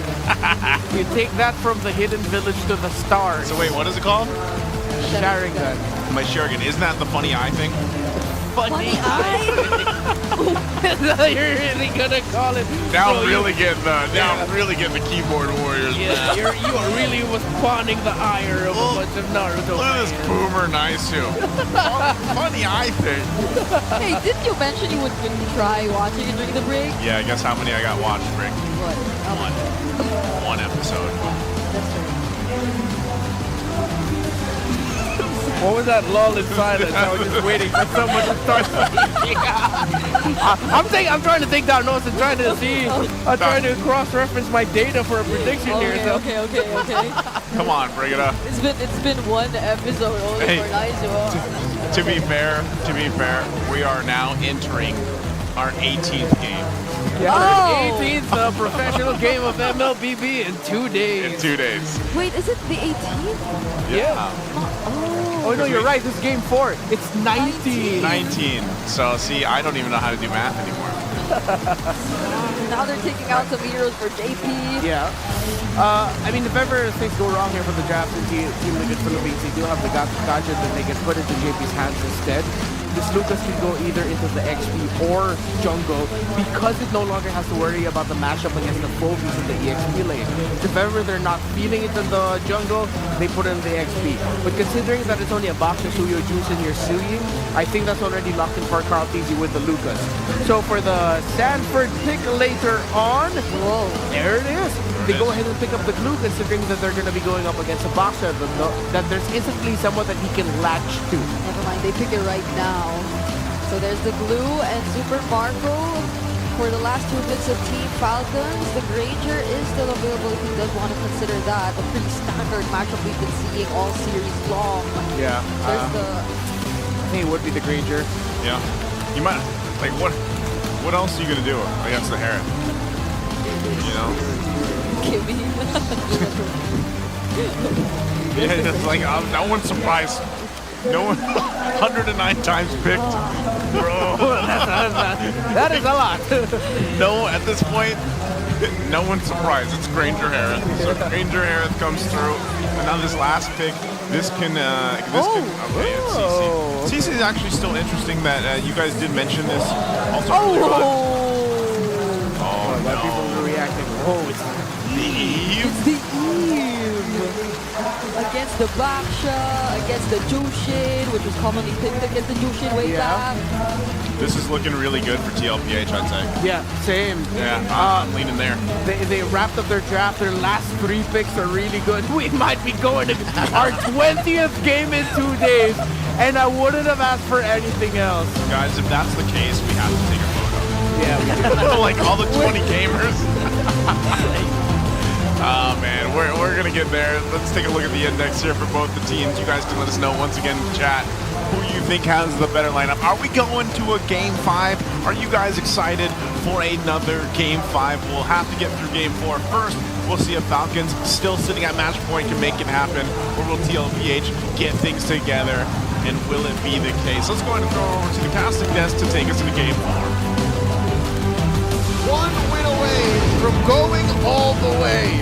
Liquid may have found the momentum, but that doesn't change the fact that Team Falcons BH are still at match point. Welcome back into the series. It's game number 4.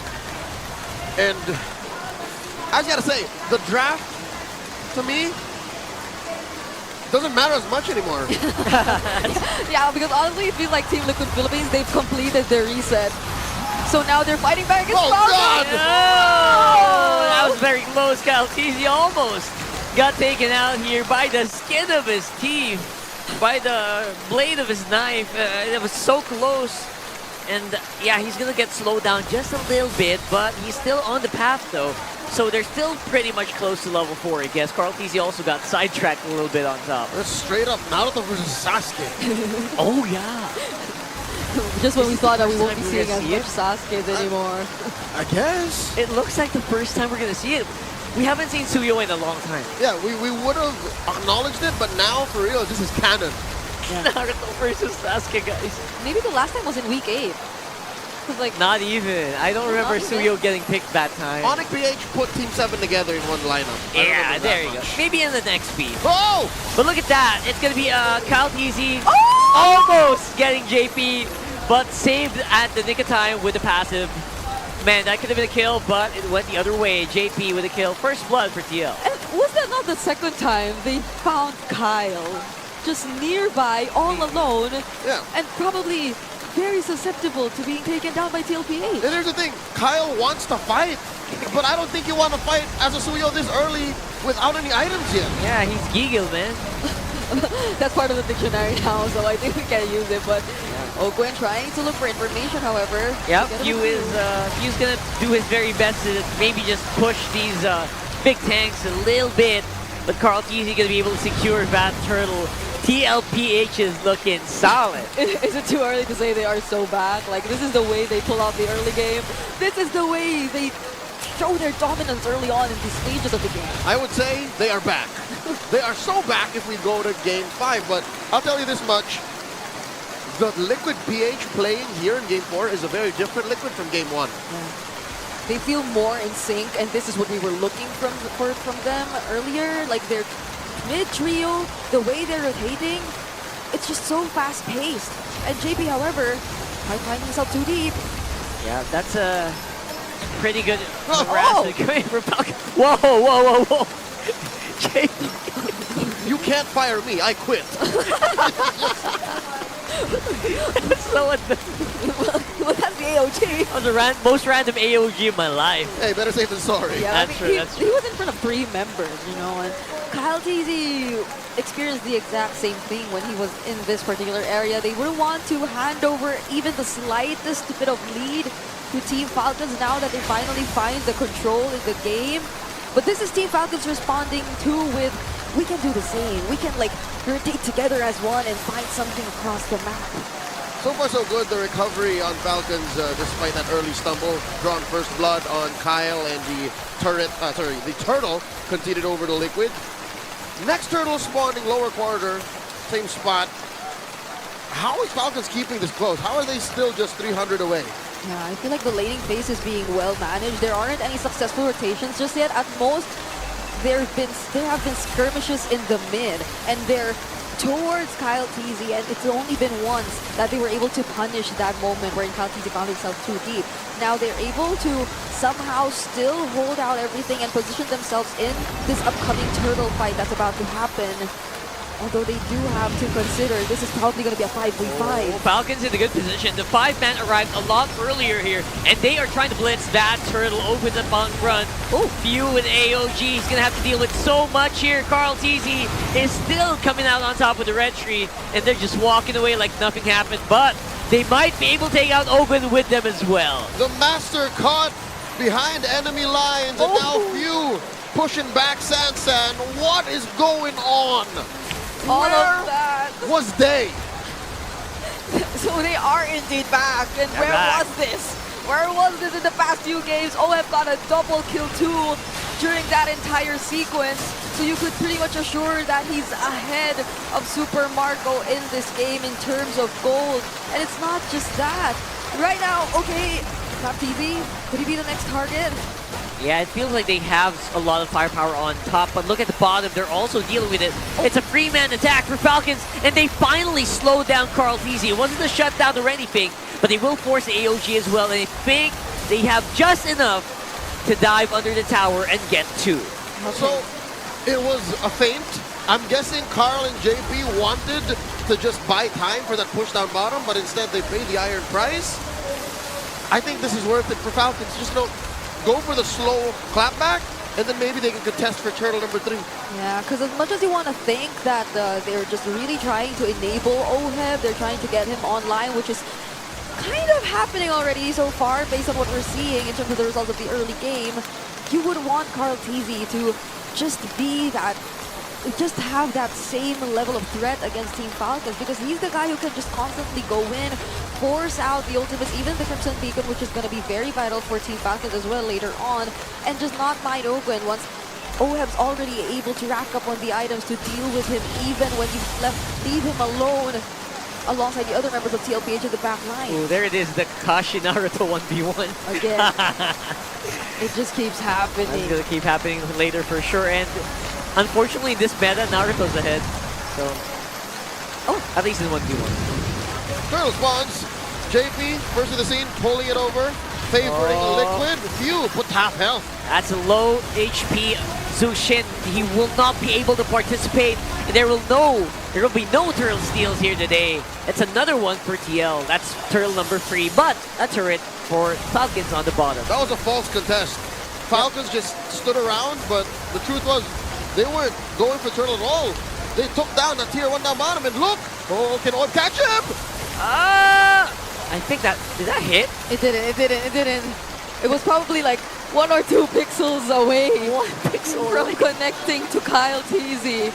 How fortunate of him to be able to survive that. Even Sanford used the spread, I feel, just to scout the other brushes, which weren't in the range for the Salmon Forest laid there by OHEB. But at least now we're seeing the way Falcons is responding to the pressure that Team Liquid Philippines is doing. What will probably matter the most is what happens in the team fights and how it turns out once they're forced to meet each other already. Because right now it's all mirroring. It's all about the mirroring that they're doing. Yep, tier 2 trade, top for bottom. But here's the thing, Liquid is actually losing out on economy. There's more pushes for Falcons. Yeah, they've already taken out 3 turrets. Team Liquid Philippines has only taken down 2. And they feel like they have their eyes set on the mid lane, but the defense shown to us by Falcons is just too good. So they're settling with what they can for now, but they need to do something in terms of that if they don't want Falcons to get more openings to catch up. Yo, finally, by the way, Super Marco might just start joining them more. He's still 0-0-0, so let's see if that's going to improve the firepower of Falcons here. Yeah, still bulletproof. Again, #1 least deaths in all season long, season 15 regular season. He aims to hold that all throughout the playoffs. Falcons playing defensively. JP caught up by 2. Yep, gonna be some pretty decent damage from Falcons, but not quite enough to burst down the Gatot Kacha from 100 to 0. Yeah, and he's not gonna use his AOG anymore. Fine, yeah, exactly, right? You could save it. You could do that early game. But now, like, you want to hold it for the Lord. Because there is a Lord. There's the Malefic Roar also picked up by Kyle TZ, so we could be potentially expecting a bit more damage from Team Falcons heading into this next fight. But they feel like they might want to... Wait, is Owen actually scouting Oheb? Yeah, he's waiting for maybe Carl or Oheb. Yeah, but they probably will be giving the purple buff to Oheb at this point. He's forcing a response. Yeah. He knows that he's winning that lane, and this will benefit the dance eventually. He's waiting for Liquid to do something. Yeah, now they have the information of where almost all members of Team Liquid Philippines are currently, except for JP perhaps. They have no information whatsoever that he's holding this brush. Now they do, and this feels like Ogwen just holding this side of the map so he could come in from the surprise backline angles later on when the team fight breaks out. Yeah, normally that's pretty far, right? But if you're a Baksha, you can cover that in like a split second. So And that's what makes this situation now approaching so hard for Liquid. For the first time in a while, they don't have control over map rotations. Their rotational speed is so slow. They have to commit to actually going from coast to coast, lane to lane. yeah. Yeah, that or them just blocking out whatever Kyle Teasy wants to do, and they successfully took away another turret. So Falcons is just being so proactive in terms of the objectives that they're able to take. Even assuming that they might want to position themselves already for the Lord, but no, they're just buying time, distracting Team Liquid Philippines. Yeah, this time no TLPH, teleports, shortcuts, or anything. They're gonna have to walk each and every single one of them. It's difficult to go from one certain kind of speed or mode of transport to another. Yeah. Brigida would know, you know, the difference between a private jet and flying commercial. Oh yeah, she knows for sure. Oh, I know. I'd love to experience what it feels like to ride on a private jet, but this is honestly, like, overall it feels like Falcons. This isn't to Liquid speed. This isn't the Liquid speed, so it's like Falcons, they get so much in a short amount of time.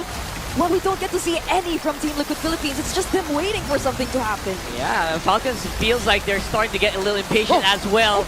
There's the knockup for Sanford. He flickers in. He's diving in on Super Marco. And it's going to be Carl Teasy with Bat Lord while everyone is so busy keeping Super Marco alive. And he's going to be able to do it. It's going to be a trade though, but it's worth it if you're a Raider. Or your cavalry, sorry. Any day, I would give up a glue for a Granger.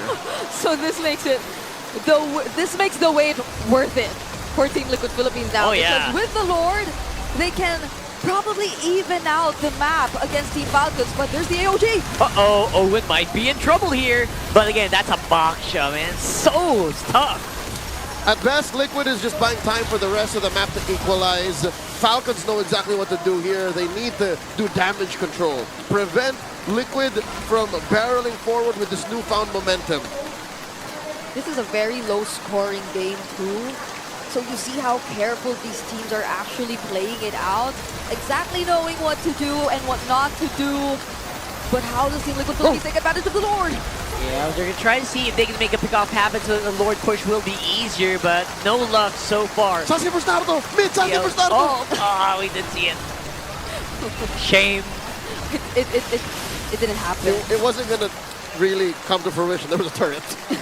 And that's a problem for Liquid, right? Like, they haven't really committed to taking down these major objectives. So, a Lord or a free pickoff or a good trade will most likely just be short-term goals. Yeah, the Lord differential probably is like maybe 1K, 2K. They didn't get a lot of gold from that. Literally, it was just that tier 1 up top. Yeah. They seem to be constantly forcing the fight here in the mid lane, though. Oh, there's Stanford!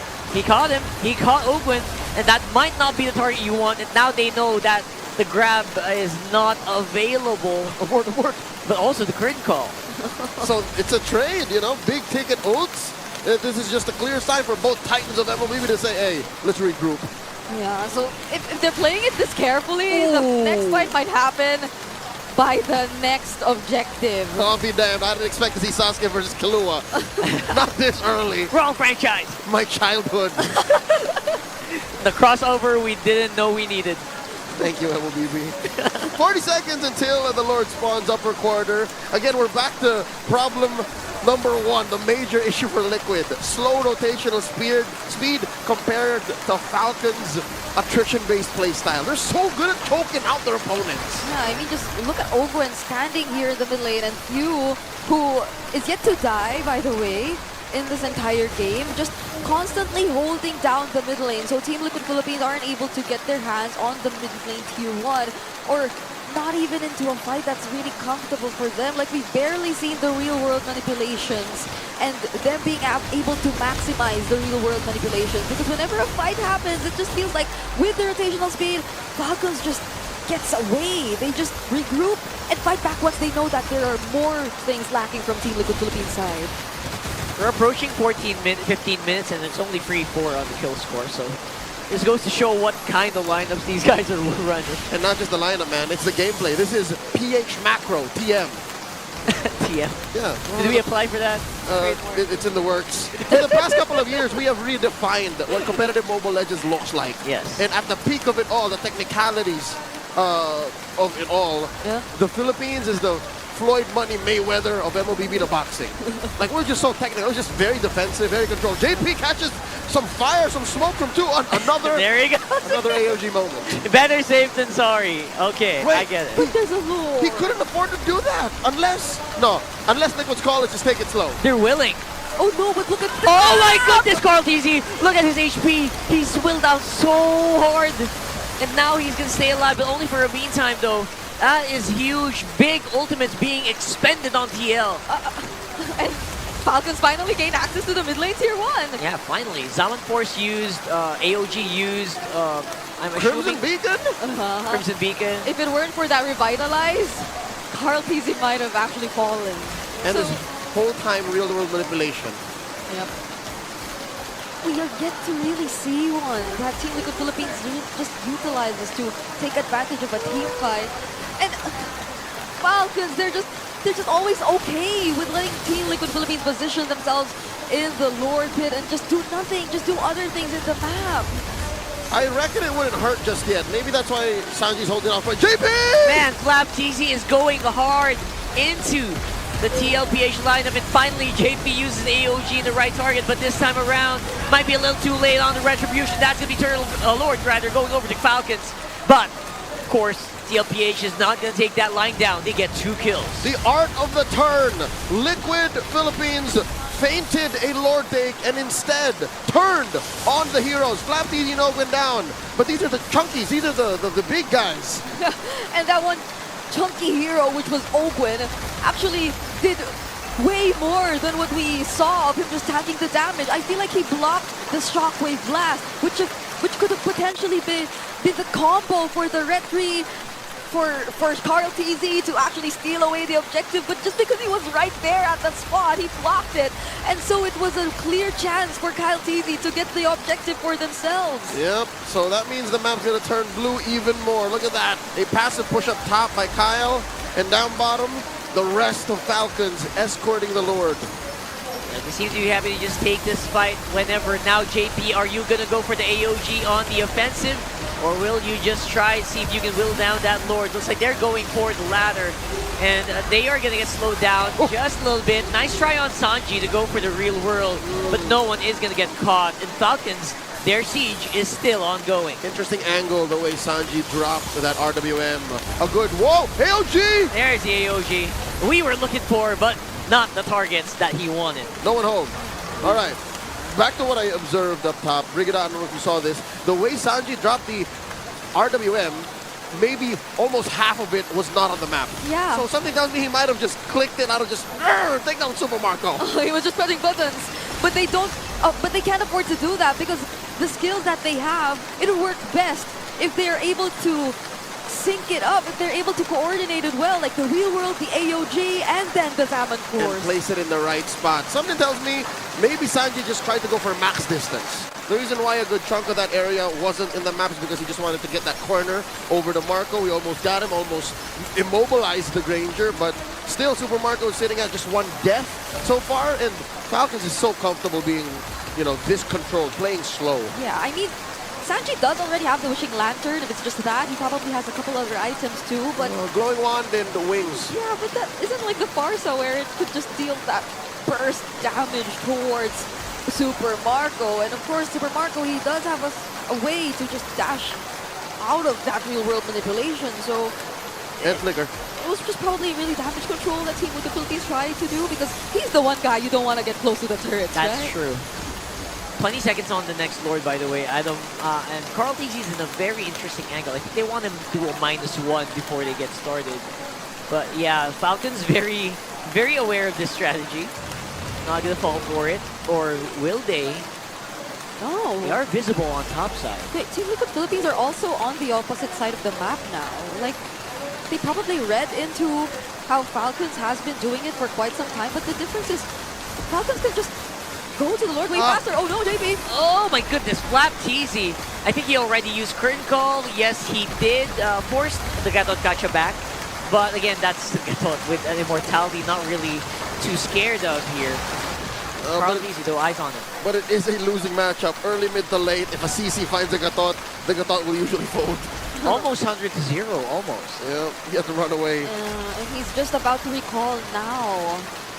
So Team Falcons are definitely going to position themselves first in this upcoming objective. Well, at least there's the AOG, so he can go in. Right?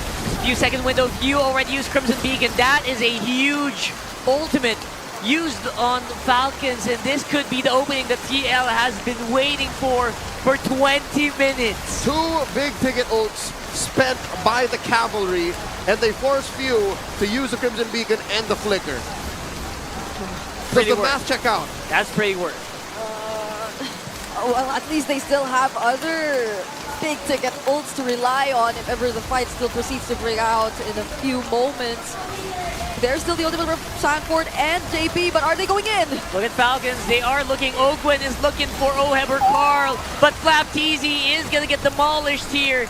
Not going to be able to out-sustain them. Ogwen, though, going to get caught. Oheb with a 1v1 on the Baksha. The Falcons have fallen. They are slowly getting chased down. Few is not going to be enough to help with the contest. It's 2 for none. Falcons for the cavalry are handing out freebies. 2 for none. Liquid steal the Lord from underneath that free win. 20 minutes. We were waiting for 20 minutes. 20 minutes. And 2 free kills suddenly come out of nowhere for Liquid. And one of those, the one towards Ogwen, was pretty questionable. Like, how did he find himself in that spot where he was just up against Oheb 1v1 with no one else alongside him? I mean, one could argue, I got Oheb, go, go, go, I got Oheb! Yeah, he could be holding. Yeah, that's true. But the order of things, how it happened, Flap fell first, and then there's nothing else Falcons could follow through from that. So if they're not in control, if they're out of tempo, out of position, Liquid wins. I guess that's the cost of losing Few, his Crimson, his Flicker. He can't really help. It's like a crippled Falcon that we're seeing. You can't fly. This is an evolved Lord, by the way. So they will be having it up until the base. Sanford's trying to see if he can grab onto somebody. That's a dodge on the AOG, but the real world is providing a very good battlefield for TLPH to fight in. And there goes Flap, and they might just not be enough. Ladies and gents, we have a game 5. All the way. The Clash of Titans are going all the way. And here in the playoffs, we are on our 20th consecutive game. Historically speaking, this may be the most competitive opening to the playoffs of MPL Philippines. I hope Naisu and Renmar are ready to talk about it. Game 4. Are we ready to talk about it? Are we ready to talk about the fact that we are going to our 20th game in 2 days? Let's go! Let's go. I'm going to get a little bit of coffee and then let's go. No, again, this is, I don't know, are we surprised? Back when we thought it could possibly be a sweep for Falcons, we did plant the seed that was like that one win that TLPH needed is the momentum to get them possibly to a reverse sweep. Now they're one step closer to making that happen. Yeah, and again, it's 2 games in a row now. Fantastic adjustments by the coaching staff of Team Liquid Philippines. All the flowers to Coach RC and how the team decided to pull this draft together to shut down Kyle TZ's Suyo and to make sure that OHEB on this Harith has all the pieces he needs with him so that he would thrive. 5-0-3. He was paired up with an Eve, Gacha, Lucas, and a Glue. So many space provided for OHEB to just go bonkers. That Eve is so good, man. Like, and then you pair it up and you allow the team to go ahead and work into this. I mean, even a Harith paired up with an Eve allows yourself to just kind of be a little bit more safer, especially on the defense. And we saw that a couple times where they had to go ahead and play that properly. Falcons was in good position in some of the aspects throughout the game, but ultimately TLPH was waiting for their moment. Like the caster said, around that 20-minute mark is really when things started to change. But looking at the highlights here, back in the early parts of this game, you see the back and forth between them. TLPH had good control over the objectives. I believe they got 3 for 3 in the Turtles. They were getting the kills. Carl TZ was also able to help lock down a lot of these early kills, but you know, Falcons did fight back, and I feel like that's going to be a big story going into game number 5, because this series has been very back and forth, essentially, you know, in comparison to our first matchup today, where it was like, you know, you had some one-sided games, but then you had closer ones, and it built up to the entire game 5 that we saw earlier. This time around, it could be anyone's game, because look at this. Falcons has a pretty big lead economically in this point. Yeah. 4.4K, but they lose a major fight, and it was all discipline from TLPH at that 21-minute mark, which completely turns things over, which inevitably wins them the game here. Yeah, at the end of the day, it was just that one key thing, discipline, them being just a little bit more wary. It's not just discipline, it's discipline mixed with just a healthy amount of caution as well. They weren't scared, they just wanted to get a full-on understanding of what they were dealing with first before they would call the action and pull the trigger. Because it got to the point where Flap TZCC was starting to become a problem for Team Liquid Philippines because of a brilliant bit of itemization that Flap TZ did. He went War Axe, Silence Robe, Malefic Roar as his second main item build, Brute Force Breastplate as his third, and then Radiant Armor once he got the gold from everything else. That's why in the last Lord fight wherein Team Falcons won, we saw that JP was taking so much damage. Flap TZ died there, but he pulled all the attention so that Falcons would get the Lord, and then they were able to do that much as they did, advancing their lead. But Team Liquid Philippines readjusted accordingly, just kept strong to their ideal of we'll play around the Eve, we'll play around our Harith, Sanford, Sanji, JP, along with Sanford, Carl, JP. Just make sure you're tight in your comms of when and where you're engaging, and we'll be okay. And it all worked out for Team Liquid. Yeah, there was also so many jumps that played a big part of this for the TLPH lineup because of JP. Obviously, too, you know, when you're working against it, sometimes they were able to get the Revitalize out early from Ogwin, or at least make it a little bit more difficult for Falcons to play around this lineup. But, you know, when we were looking at it from the draft perspective before we actually jumped into the game, we did say, you know, we were leaning towards what TLPH brought to this game for, and that really showed here in the game as a whole. Again, JP tanked up a ton of damage. This is our big 4 stats here for everyone. Sanji, the carry, of course, on that. The Eve is just so good right now. Same thing, he's there for the wingman, and then of course you got Kyle TZ, BPI, Rich Guy. He was able to farm up pretty well, and I guess even though the nerf was there, like that's still what Suyo does really well. Like he's always going to be a great farmer, so he does get this. Gets a ton of gold, nearly 19,000, 851 GPM, but still, nonetheless, it wasn't enough for Kyle TZ to completely turn things around once it all fell apart at that 20-ish minute mark. So, Renmar, I know there's a lot here on this one, so let's go ahead and break it down. Highest GPM, BPI, Rich Guy, because he had to spend majority of the game taking down minion waves and farming, because that's all that Kyle TZ could do in this one. He couldn't join the fight as much as he'd want to and be a big impact there. Because what are you gonna do up against all of the pieces the Team Liquid has as a Suyo? Again, he's up against a Gacha, a Lucas, a Glue, and he'll have to do all of that underneath the Starfield of the Eve. What are you gonna do there as a Suyo? It's such a tough ask. That's why he's a BBI rich guy, because he was stuck farming. Look at what Falcons got across the board. Yes, they were able to get towers. They got that one Lord, again, because of the heroics of FlapTZ, after he already had the Malefic Roar and the Brute Force breastplate. But the towers going down in favor of Falcons were coming from the split pushes of Kyle TZ, who could not join them in major sequences. Majority of the time, Falcons was playing 4-1. 4 members of Falcons, 1 split pushing Kyle TZ. While for Team Liquid Philippines, yes, they give that up at times because it was like, it's fine, why not? We'll be okay. Until they weren't. Until it was starting to look even better for Team Falcons, and then they found a much better gap at around the 16 to 17 minute mark once they got that first Lord, and you started to see it expand a little bit more. That's where the lead came from. But for majority of it, the reason why these two lines are so close to each other is because KTZ was farming. He was doing everything that he can to get resources for, well, himself, because they needed to. While at the same time, you also saw members of Team Falcons just clearing up minion waves, doing their due diligence so that they can slowly catch up in terms of the gold, stay close in the gold, because what Team Liquid had on the table was a strong lineup revolving around these two key pieces. So I decided to focus on these two because let's talk about first what the Eve brings to the table. That's your set. Not center, but that's your set. You put down the real world manipulation, you put down your Starfield, you play around that. But then what Glue brings to the table is that you have an incredibly strong hero that just, even with the lack of items, just has such a strong ability kit with what he can do.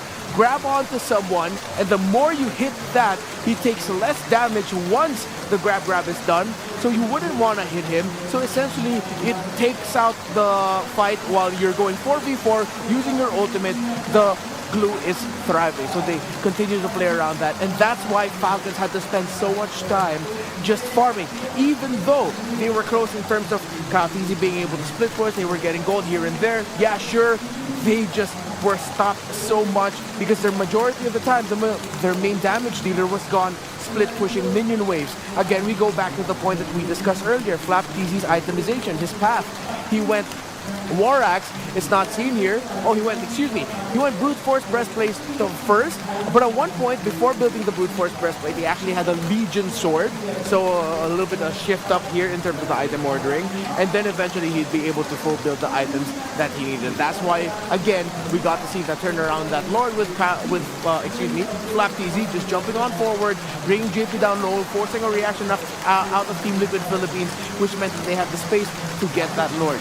But then, once it got to the siege, it became a difficult reality for Falcons of once we meet them in a very close fight where the Glue is active, Eve is active, everyone is active for Team Liquid Philippines, it's so difficult for Falcons to do what they needed to do. You've essentially reduced the Suyo into a more utility type, pretty much telling KTZ, just do what you can, man, do your best, see if you can just get some damage in there. While Super Marco, it's like, Super Marco, please save us. All of the Master Story onto you right now. At the same time, one of the pieces that we haven't really discussed a lot is because Few on this Jushin was avoided well by Team Liquid Philippines. I had another condition in my mind here. If ever Falcons wins this, it's either because Team Liquid Philippines dropped the ball or because Few went God mode. Team Liquid Philippines were so careful playing around that Jushin, playing around the Crimson Beacon and the Crimson Lantern, that they weren't able to allow Few to pop off when he needed. So, let's take a look at the draft recap here. The order of it was this. We go Jushin, Suyo, Baksha, Ranger, CC as the last two picks. And then for the red side, it went Gatakacha Harith, Lucas, Glue, and Eve. That is 2 games in a row now that Team Liquid Philippines have won the last picks of the game. Where after the first 2 games, remember the point that we made earlier. It's the Falcons drafts that are making us go, oh, those are some great last picks. While Team Liquid Philippines last picks are making us go, that's kind of rough.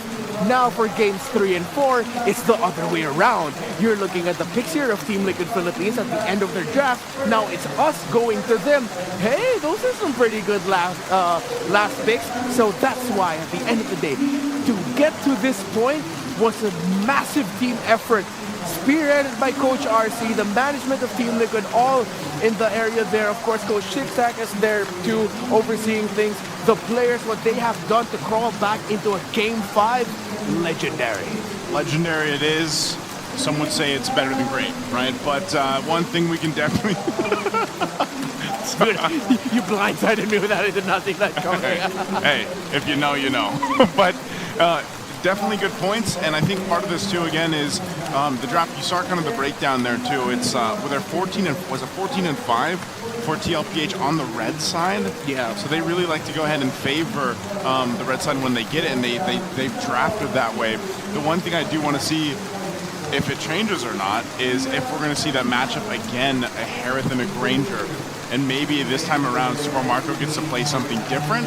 I don't know, because I mean, not to say anything bad about the Granger performance specifically for Super Marco, but maybe there's just something that they can bring out differently in Game 5. Maybe that's in the gold lane, maybe it's not. But I will say there are clear signs where sometimes you can see the struggle with Granger right now in the current meta on trying to use that well, it's a bit of a shorter range, but you've also just got to be able to get in the right positioning here. So, we got a word here. The mother and daughter of all series, of course, guys. It's the passive procking again. If you don't know, for the international audience, they're here. It's Brigida and Chantel. They're both on the desk, right? And when this happens, 2 days in a row now. 2 days in a row, both on the desk. We've gone the full series. That's happened all regular season. So, hey, bless up. Thank you, mother and daughter of all series. Now, also, MWI at EWC 2025. We have some more information for you guys. It's Team Liquid at PH. Yeah. The ladies here are, again, going to be representing alongside Navi Philippines at EWC 2025. Their performance over the Athena League, they qualified for MWI after placing second. So they went 7-2-2. Then you got the 16-9 record there. Again, these are some familiar faces for you guys all here. So that's an interesting thing, though, because last year, 2 slots were allotted for Philippines for this year's MWI. So we only had 1 slot last year. Yep. Now we've got 2. So I think it's us in Indonesia that has 2 slots, if I'm not mistaken. I might be forgetting one more region there, but yeah, so happy to see that more of our women's teams have opportunities to fly abroad, play for some really big prizes. And this roster of Team Liquid Philippines is talented. I personally have a lot of respect for the gameplay of Soju and Kla, and I'm excited to see them play internationally at the MWI, the Esports World Cup. Yep, so don't forget to go ahead and support our reps, guys, for MW as well as the MSC at EWC.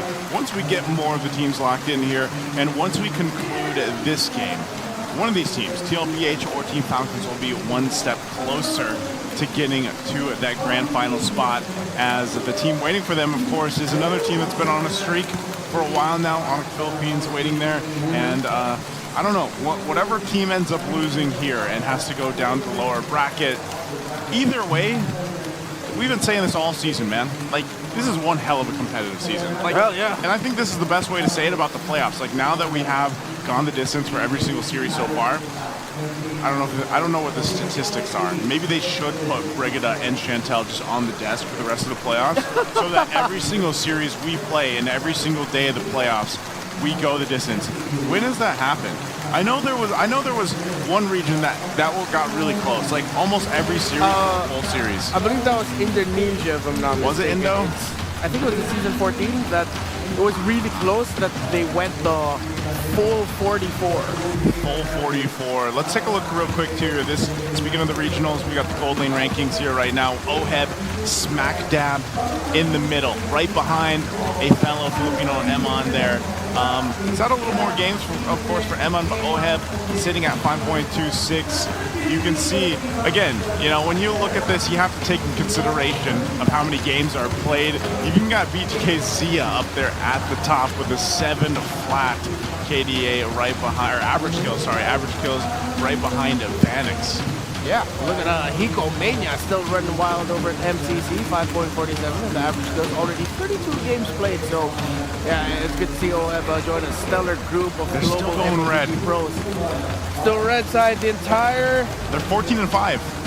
14-5 on that side. So ever since game number 2, TLPH has been drafting from the red side. Falcons has been drafting on blue. Last series, Aurora versus Onyx, it was always Aurora blue side, Onyx red side. This one though, it's only been since game 2, but it's still wild to see. Wild to see, and they got the 80% win rate right now too. So TLPH definitely wanting to go ahead, use that to their advantage as we get ready to jump into the draft, the last draft of the night. I remember specifically saying this when sitting yesterday, and now we get to go ahead and do it once more. Bring it up, knock knock for the last time. How you feeling? Good evening, Knights of Redmar and all the dudes. Who is there? Who is there? No, it's us. Okay. All right, welcome, Brigida.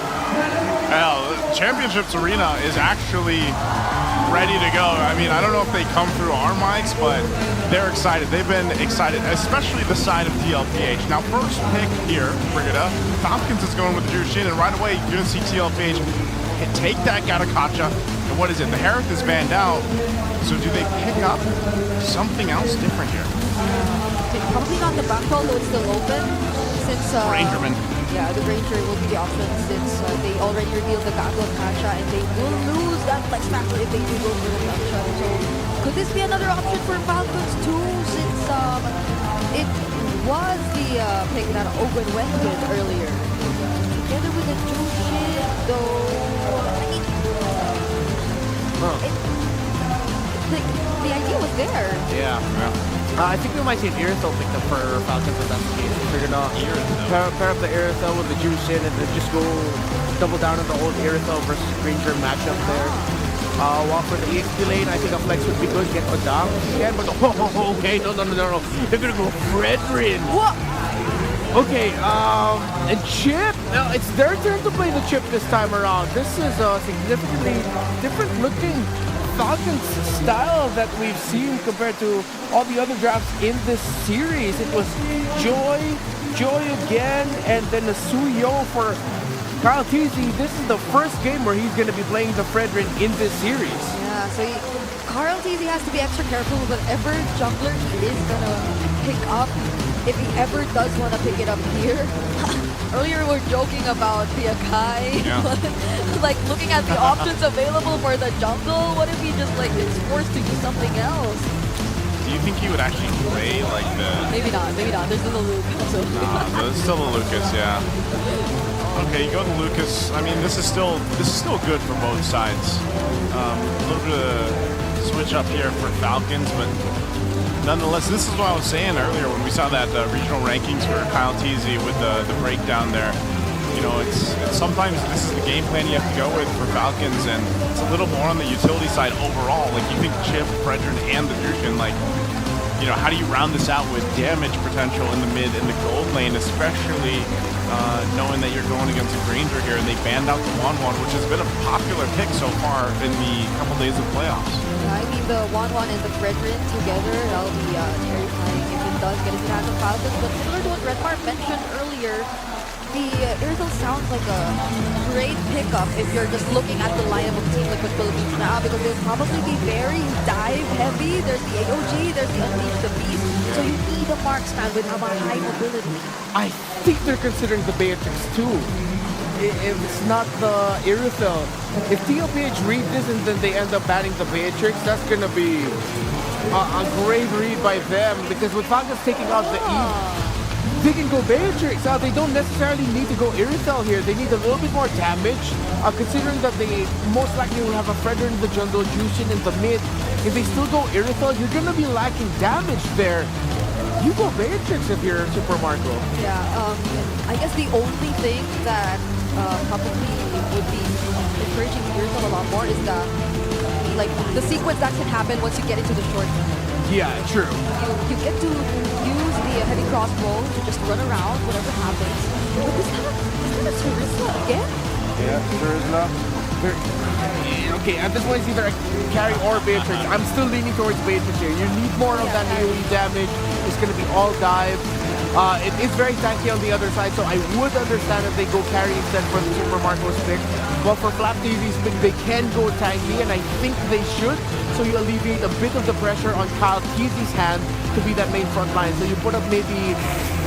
Oh, if it's not a box show, what if they go X-Borg instead for something a little bit more offensive-minded? So X-Borg Beatrix is the last game pick, maybe? That'd be a swerve. Wouldn't it? Export coming out in game 5. That sounds like a Flapteasy kind of thing to do. There's a CC too, but... Yeah, this is available. That is going to be the carry of Valentina. Valentina, Wait, XP late? So this is an XP... XP Is it an XP Valentina, right? Yeah. What? Whoa! Wait, but... So, are they considering that the Lucas... No, Because he gets his own penalty zone, or like what? no, but against the Lucas, right? So this is like one of the very few times we see a Valentina still open when there's already a Lucas picked in red 3. It's not a Valentina jungle. It's not season 10 anymore, and it's not an Akai you're up against. Oh, what? It's Jushin what? Fusion XP. Oh, it's the juice. Oh my goodness! Oh, and it's the Louis chip battle. The last time I saw this, it was in... What was it? It was a... Mekong. It was Mekong, yeah. It was Legion Esports.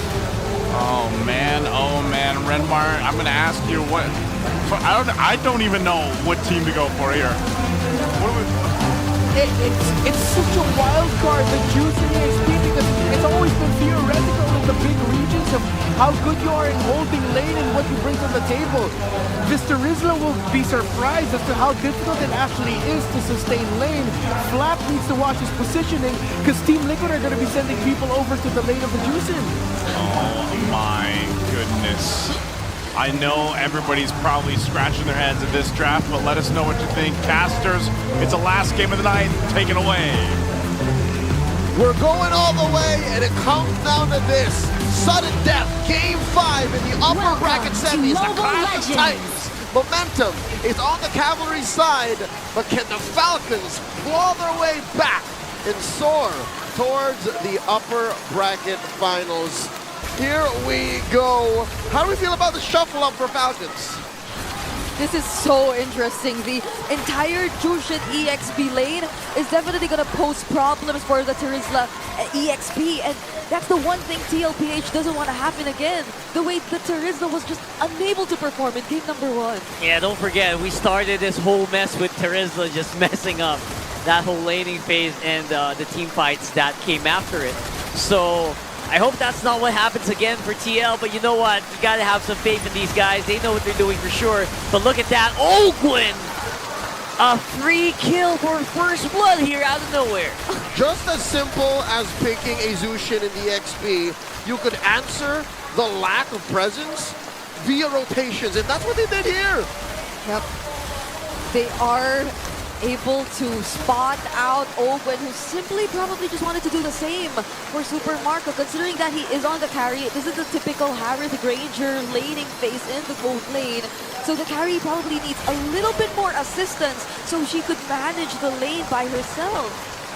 Yeah, don't forget, by the way, this carry is an OG Super Marco pick. This was one of the picks he was very adamant about in his first season in the MPL. Yep, oh, Sanji's all alone here though.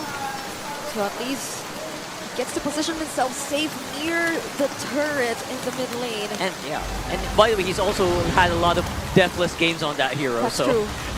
something to watch out for later. As far back as season 10, Marco has been going ham with carry, but in this very match, I don't know. That was a beautiful collapse. 4-man squad to TL. How do you answer that? It's no way, but they're gonna try, you know what? They're gonna try. Get that kill in. Sanford is up in front. Unleash the beast! He's gonna take down Daddy JP, serving up a kill to Marco. They're not gonna proceed with contesting the, or are they gonna contest the purple buff away? They deny it from Carl TZ. So they don't get their hands on the turtle, but they get a kill and steal away the purple buff. Wait, where'd it go? Back to their lanes. They disperse. I lost track of the purple. Where it is? I don't know where it is. Anyway. Oh, I think it's on Kyle? It's on Kyle. Okay, all right. Yeah, he hit it with the Appraiser's Wrath. Yep. And they just immediately went back to their lane. So at least Falcons doesn't let up. They don't allow Team Liquid Philippines to just be all aggressive because they were able to get the early kills towards Open and Kyle TZ already. So they were at least able to trade things out somehow because that's what they can really capitalize on. The mere fact that Flap TZ does such a great job in preventing Sanford. Of course, that objective probably was an exception because it was right next to their lane, but the upcoming ones are the next ones, the ones that are just coming in later on, are a completely different story. Mind you, the layering and the complexity of these fights are still about to hit a fever pitch. That was a what? Level 3, level 2 fight? Yep. But what if they hit level 4 and they hit these? This is exactly where it's going to happen, though. Sanford 40. using the penalty zone just to try to see if he can move a few more pixels, but not going to be enough. Falcons are chasing them down. Oh, few with the stolen Unleash the Beast, pushing away the real thing. Was that just a feint? Because they let OHEB just push in. I don't think it was worth it. And they also forced out the retribution from Carl TZ, which probably will make it if they get to buy a little more time for the upcoming objective. But the way things are looking right now, it feels like Falcons, they just are very decisive in terms of them wanting to be the ones to secure the next hurdle this time around. Even scouting Carl TZ as he takes his very own purple buff. Yeah, definitely looking for that jungler here. But it's going to be JP with the jump. AOG, no one is home. Flap TZ going to be slowing him down as well. I can't believe he's on the Zushin, but very rare occurrence. But yeah, so far, that zoning is successful here for TL and Falcons. They're just waiting for whoever wants to pull the trigger. The cavalry's doubting themselves. They could collapse. Yeah, they try to collapse here. Carl TZ is going to be the one with the turtle, but here's a shortcut. We are going into a big fight, and JP has no way to get out. JP had to be the sacrifice. That was a beautiful usage of the penalty zone coming in from Sanford, so they were able to stun the members of Team Falcons momentarily and allow Carl TZ to just get his hands on the objective. But wait, It's a pincer maneuver. OHEB is forced to use his flicker, and that is a pretty solid move there. Athletic maneuvers by the Filipino sniper, used to close-range combat like that. And here's what's difficult. The chip can come in and just call in his reinforcements. Sanji has to set it up. That's the difficult part here. So we might see a little bit of that later, but look at that. Someone's jumping in on here. Kyle TZ is going to try to get some good damage on the Flap. You know what? Flap is all good, but look at this. 40! He got caught out there. That was a big boo-boo. that was probably unexpected for a few, but he should have been a little careful. Like, Flap TZ was already way up there, so there was no way to find out how Sanford, or at around what time Sanford would be probably arriving in the mid lane. So clearly something that Team Liquid Philippines were able to capitalize on, but OHEB again! Oh, beautiful jump here. And again, the full Falcon squad, nowhere for OHEB to go. That's going to be a cancel on the diversion as well. And that is 2 for none. That's instinct, all right? Your brothers in arms are getting attacked. You kind of want to help, but I guess the rest of Liquid said, yeah, it's not worth it. That's all 5 of them there. Yeah, they weren't even able to get any trade. Another Unleash the Beast. Look at this guy. Few is very happy to just dive in here, then transform back rather. Yeah, that's what makes that so broken. You don't need resolve. Carl TZ has to fight, has to wait. Few just has to press a button.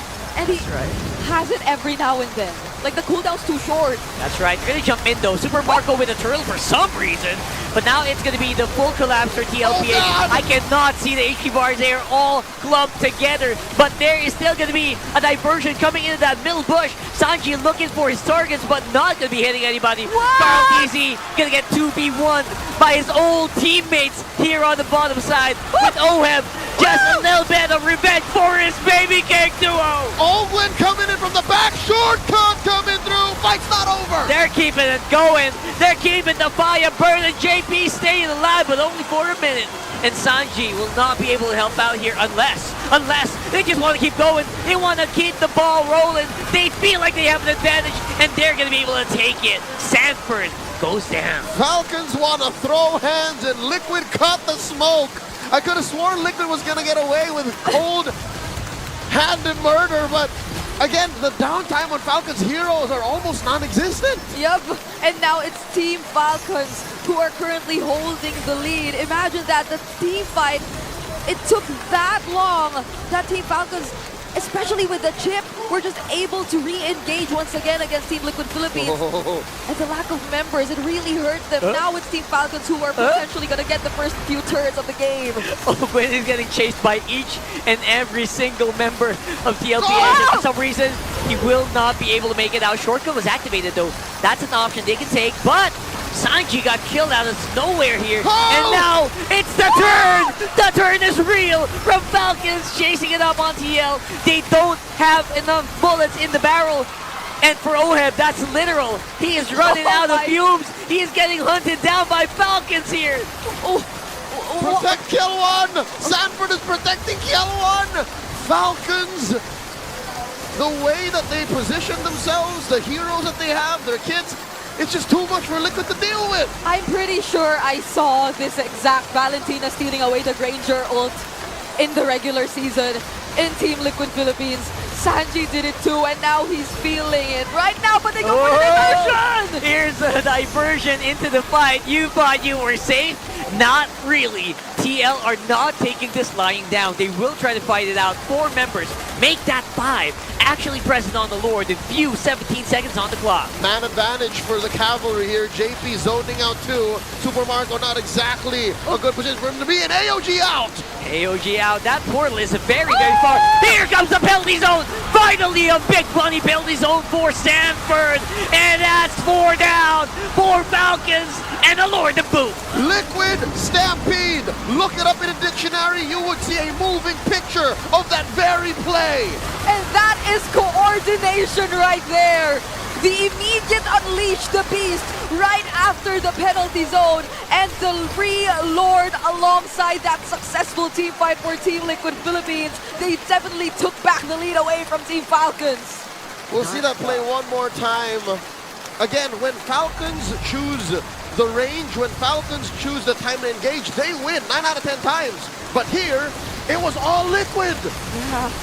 They quickly turned to take away the members of to take down the members of Team Falcons, and they were free enough to just resume taking the Lord for themselves, which is now marching towards the top lane. And Team Falcons, they found themselves in this spot even though they were playing the early game pretty well. And if you look at the gold graphs there, you're gonna see a big jagged mountain there. I am pretty sure, because right now it is TLPH with a huge gold deficit created against Falcons, who were I think ahead by 2K or 3K. They're calling the shots. They're pushing lanes. Oakland is now forced to hide in these bushes and try to scrounge up signs and semblances of their early game. So far, what's happening to Falcons is they're playing the Liquid's tempo, and much like that quote from the film from 2014, starring Miles Teller, Whiplash, it's not my tempo. Falcons have to keep up with Liquid. They have to play to this speed. It's too fast. It's too fast, man. It's like a different genre altogether. Whoa. Oh no, they're going for something first again. Oh, no! They're gonna collapse on the flap. They find another isolated target, and that, with a minion wave in tow, could be problematic for Falcons. Why walk by Ogwin, taking this bush? I wonder if anyone saw him. Sanji's getting sandwiched here. You see Sanji, and there's no one to follow up. For the meantime, Kaltizi up on front. No one that will be able to help the chip. Unless Energy Eruption. Energy Eruption was activated. Kaltizi at the very last moment. And they're forcing flickers. TLPH is low. They absorb that shockwave blast. And they are now ready to go. They're fighting back. Toe-to-toe, tit for tat. Falcons have shoved out Liquid without conceding. Ogwin, you shall not take down the master. This is unbelievable. Fortunately for Team Liquid Philippines, the Unleash the Beast, the original Unleash the Beast made it. Like the cooldown was there, but if it weren't for that, Falcons would have probably pushed it all the way. They could have went for Team Liquid Philippines, and that would have hurt them so much since they're already in the lead. But now they're able to both reset. And this is very important because we have another Lord spawning in the bottom side. All right, Liquid thinking if they should amuse and entertain Falcons. As Falcons asks, shall we dance? Kaltizi just checking range. Super Marco hidden in this bush. I wonder if they know. I wonder if they know that Marco's here. Honestly, the first time or the previous time we saw. Hold on, never mind. Oh, here we go again! And that's a -1. That's the jungler! That's the jungler removed from Falcons. That is huge. Shortcuts get smashed in. Owen pressed it. Oh, there's just no way. Not like this. Not like this. 2 free kills for Liquid. And this is exactly what I was supposed to say. It's always Team Liquid Philippines going in first, finding the right bushes. Ogwen is able to hold a couple of bushes too, but he just can't go for anything. He can't start things up. The nature of Falcons lineup requires for them to take 2 or 3 extra steps.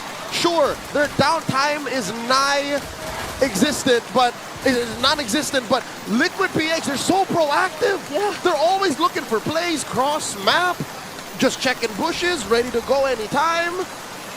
Oh my lord, 4K ahead, another diversion. And they have the firepower as well to back it up. And now look at this. They're just marching in on the mid. Ogwen is very far away. There is very little AoE on their lineup. Super Marco is trying his very best. But it's Ogwen coming in from the back. He's looking for Sanji, but he flickers out. Forced to use it, retreating behind his base. Flapteezy holding out the siege minion. Tier 2 down bottom falls. They survive at least for now. Yeah, they didn't even get to use a shortcut, but what could it do at this point where Team Liquid Philippines, they're already all in front of you, and look at the damage coming in from Oheb. He's gonna have to find a way to make himself very useful in the next fights, because Ogwen, you're right, the shortcut doesn't really matter that much if everyone is just in their faces. And now this is going to be very difficult to do.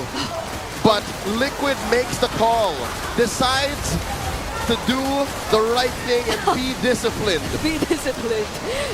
You cannot afford to make such a huge mistake at this point. Your upper bracket finals ticket is already within reach. Just to put it into context, winning the series puts you a best of 5 win away from punching your ticket to MSC at EWC 25. One more series win after this game. That's literally one series, one step to possible world domination at MSC and a whopping prize pool. And these two teams know exactly what it feels like. Just a year ago, they were both our representatives at the very first MSC EWC.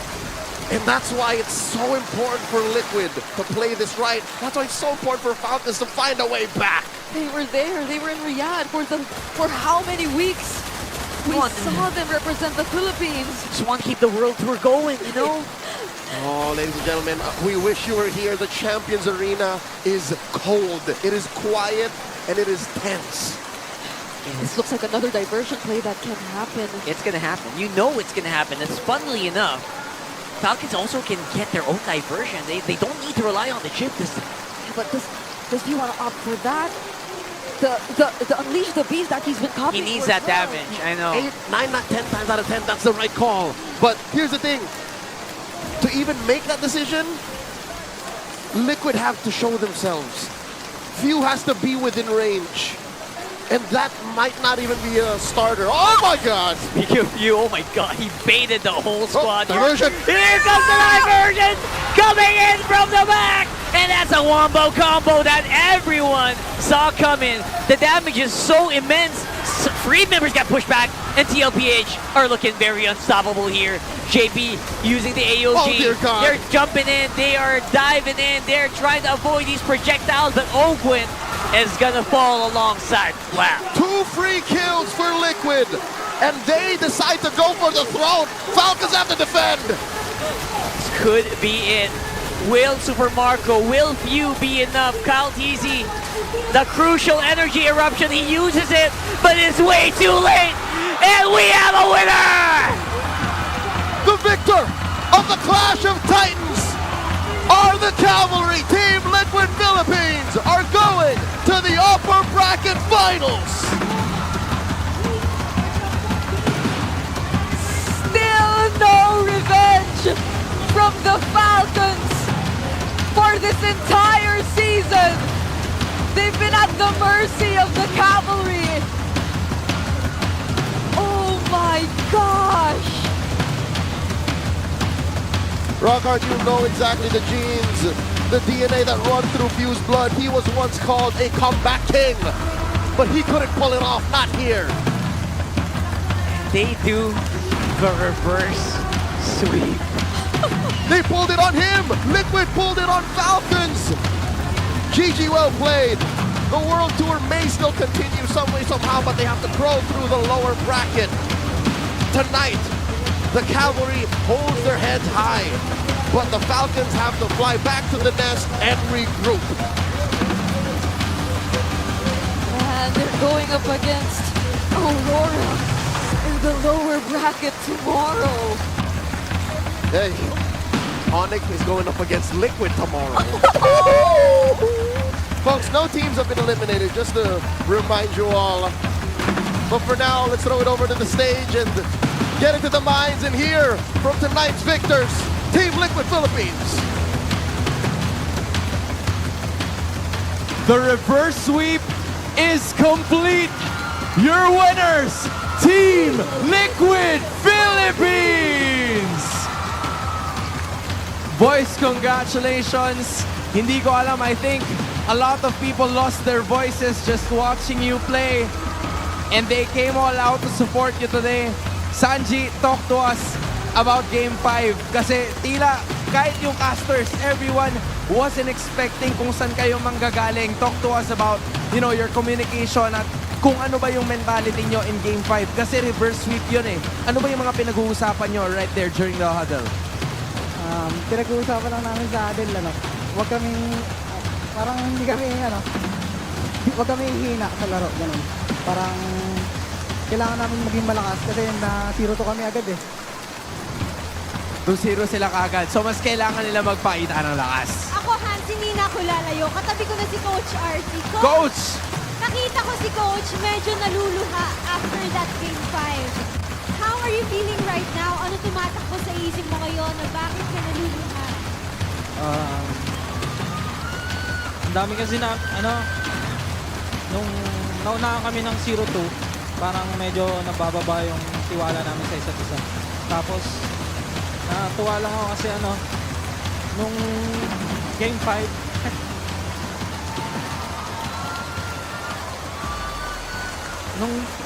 nung Game 5 kasi binigay sa akin ng team yung buong tiwala na ako mag-call sa lahat. So, yun, nagbunga naman. Kaya sobrang sarap sa feeling. Nakita natin ang kanilang pagsunod kay Coach RC. Ano yung mga sinabi mo sa kanila? Words of motivation. Wag silang mawawala ng tiwala sa sarili. Enjoyin lang namin. Tapos, huwag manggigigil. Disiplina lang. Ibalik lang namin kung ano yung talagang laro namin. Yun lang talaga. Nakita ko rin si JP naluluha. JP! Ano nararamdaman mo ngayon? Ikaw, bakit ka naman naluluha after that match? Wala po, masaya na po na maganda po yung laro na Game 5.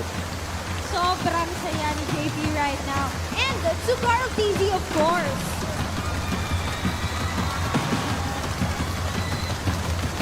Reverse sweep yung nagawa niyo, Carl. In your long MPL career. For sure. SC title ang nagiging nailang pa sa'yo. Yan ba yung masasabi mong multo sa career mo? And how do you think are you gonna get this title? Di ko naman po siya multo kasi sa lahat naman ng ginagawa ko walang regrets. Tapos siguro gusto ko lang din sila bigyan ulit ng panalo kasi tagal na namin din nanalo. Carl, nababanggit mo sa amin before na marami pa kayong, during the regular season, na marami pa kayong kailangan i-improve to get to a point where you deserve the MSC. Do you think that with this performance na naipakita nyo sa aming lahat ngayon, you guys deserve a spot not only in that grand final, but also in MSC? Opo, kasi parang sobrang hirap nung nagsimula kami sa 2-0 eh. Tapos reverse sweep. Grabe. Reverse sweep. Wala nung simula. And yet, they are your victors. Once again, your winners, Team Liquid Philippines. Gentlemen, you may now take your walk of victory.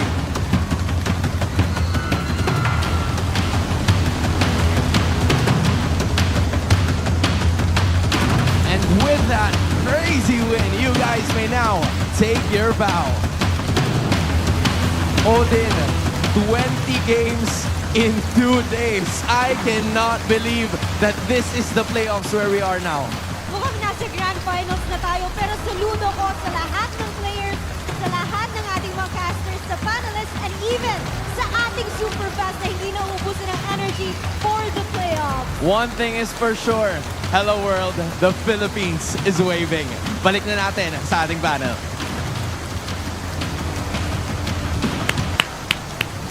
We are waving. We are. 20 games in 2 days. I didn't think it would happen coming into the playoffs, but after what we saw yesterday, I thought that maybe we would see this in Renmar. We have. Yeah, that was a fantastic end to what is in recent memory one of the best series I've watched. Yes. Pool 5. That last game was just, it felt like two heavyweights on round 10 just tossing haymakers, barely able to see.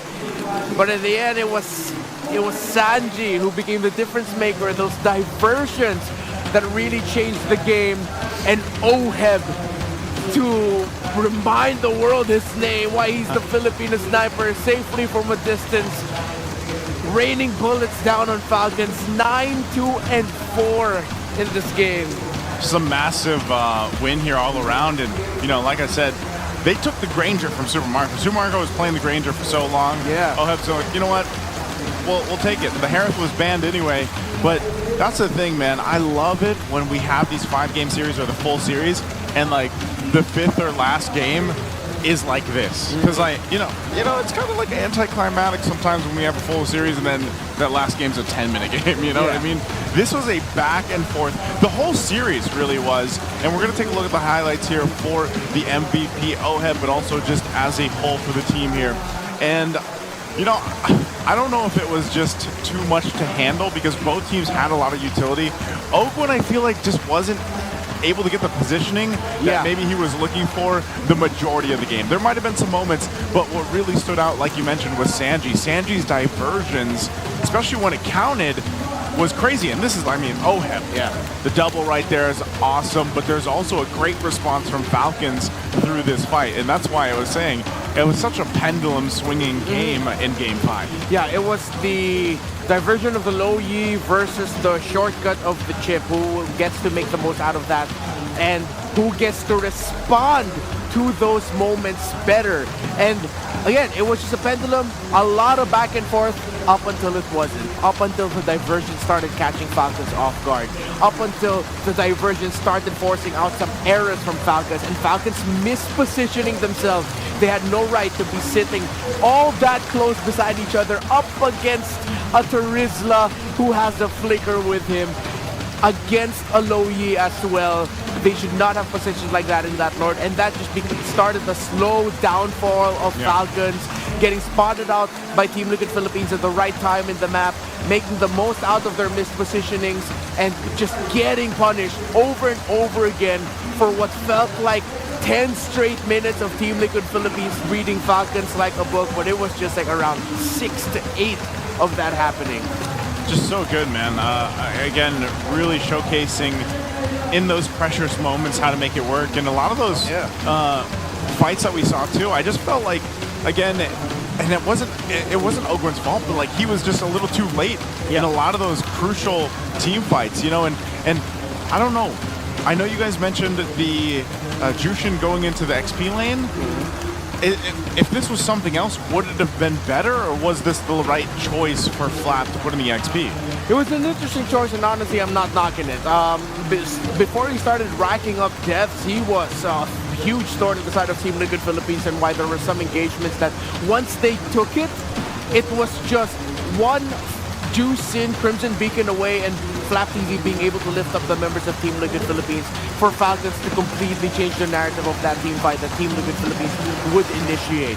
So, in theory, to see it in practice now here in the Philippines, this isn't the first time we've seen it. We've seen it in different tournaments all across the globe. But to see it here in this level, it's really cool. However, Team Liquid Philippines, again, just on-the-fly adjustments that they made. The things that you were mentioning with Oakwind coming in late, it was that plus me thinking, why would Oakwind continue to go there as if he was trying to help when you've already lost that one advantage? There were 2 or 3 times where he was like, all right, guys, I'm here. wait, what happened? How come Open still ended up going there and he was left alone for Team Liquid Philippines to just take down? Yeah, this one, you know, we don't have the answers to that, but I was also thinking the same thing, and I'm sure our viewers that were watching internationally were also thinking that. And maybe that's just one of the crutches of playing the chip sometimes, but then even if you try to back off or get away, you're just going to get chased down ultimately, right?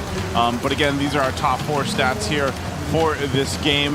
Oheb sitting at the bridge guy. We've also got him as the carry.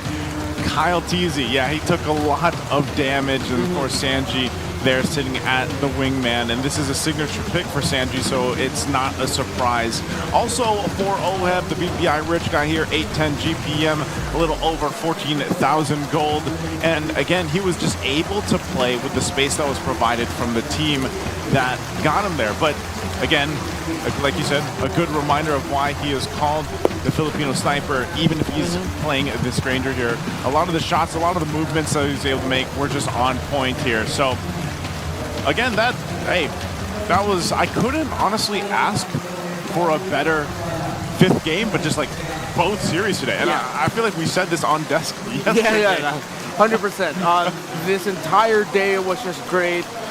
The first series of Onyx and Aurora, though there were some dominating games, so pretty one-sided. We saw a crazy amount of highlights there too. Now in the second series as well, it felt like just a great storybook ending to the series. Yeah. And if this is the last time we're gonna see TLPH versus Falcons for the season, I feel like that's a good way to cap it. But of course, I would want to see more of Falcons and TLPH and whoever else. I'd want to see more of Falcons, please. But honestly, if it ends there, it's a good storybook ending to the Clash of the Titans for Season 15. So we had 2 throwbacks matches going 5 games today, and that's exactly what we got to look at. And it's a good preview of, once again, of just how competitive the MPL Philippines is. Yeah. And honestly, at this point, like everything you've been watching, if you've caught all the 20 games with us between yesterday and today, you know that it's hard to guess exactly who's going to be champion this season. So I can't wait. But first, we're going to hear our Infinix mic check for this one.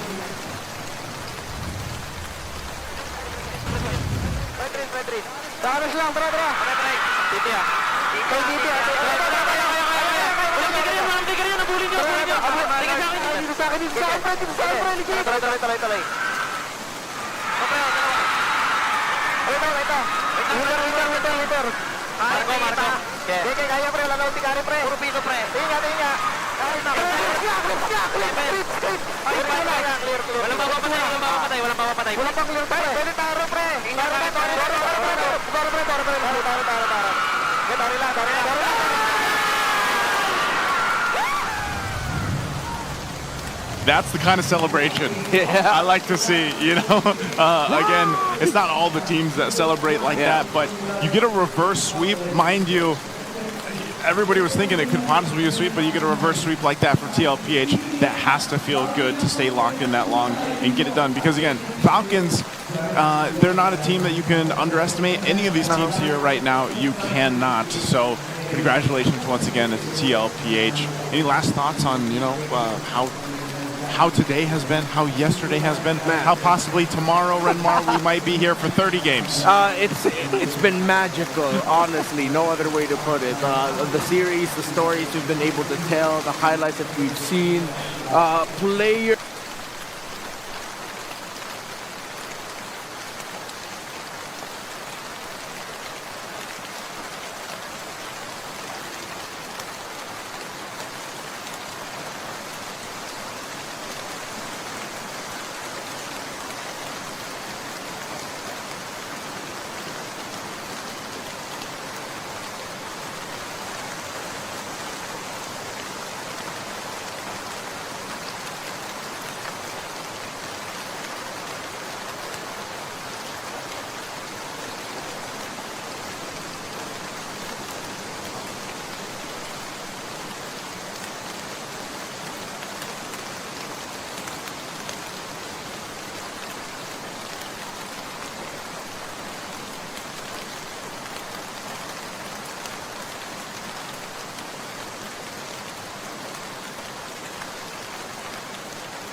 Should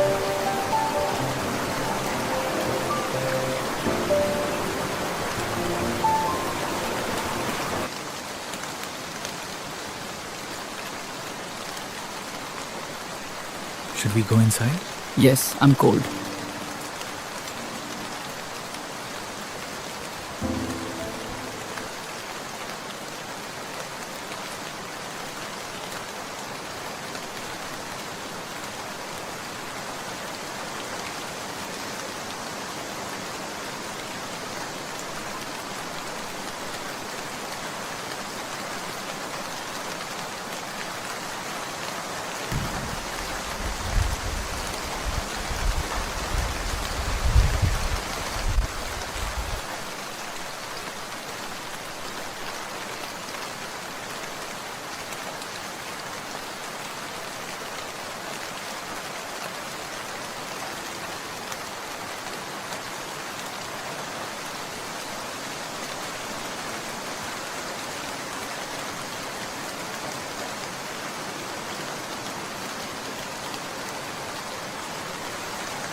ការងារច្រើនពេកធ្វើឲ្យអ្នកឈឺក្បាលមែនទេ Panadol Extra អានុភាពបន្ធូរការឈឺចាប់ឡើងជាង Paracetamol ដល់ទៅ 37% With this AI tool,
Right now, too, we got the selection sides going up.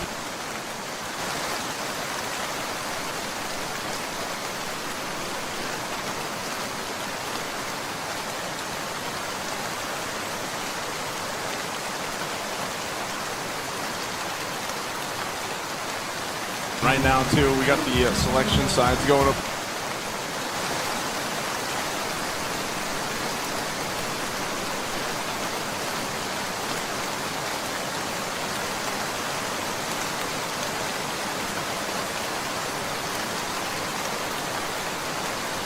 Right now, too, we got the selection sides going up.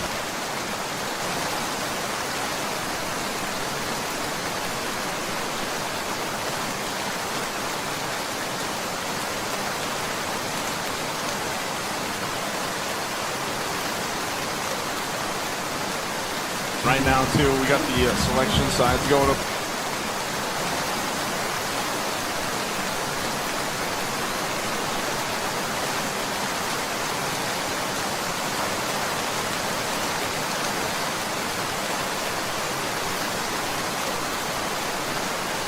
Right now, too, we got the selection sides going up.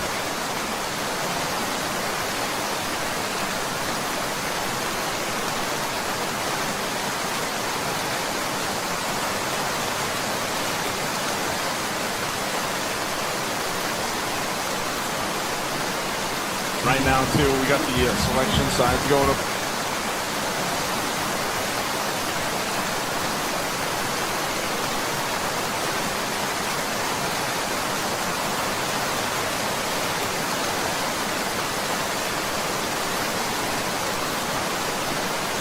Right now, too, we got the selection sides going up.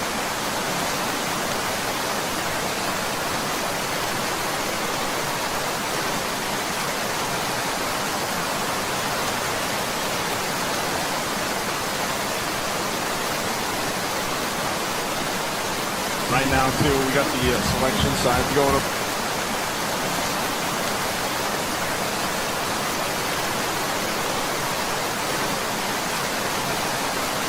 now, too, we got the selection sides going up. Right now, too, we got the selection sides going up.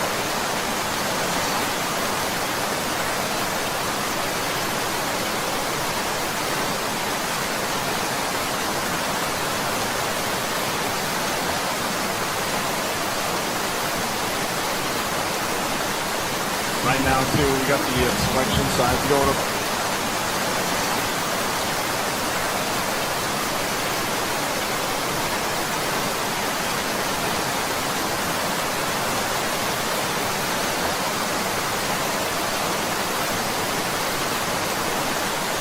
Right now, too, we got the selection sides going up.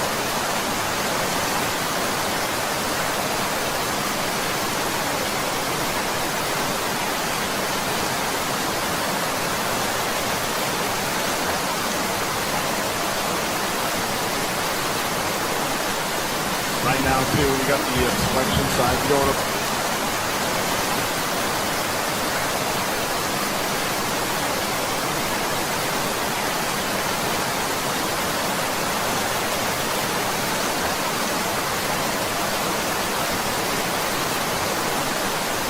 Right now, too,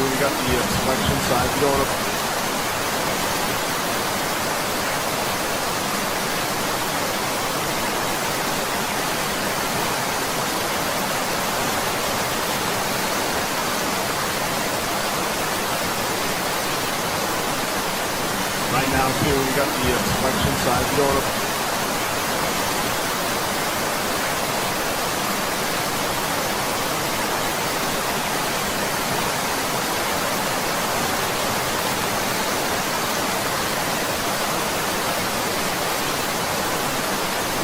Right now, too, we got the selection sides going up.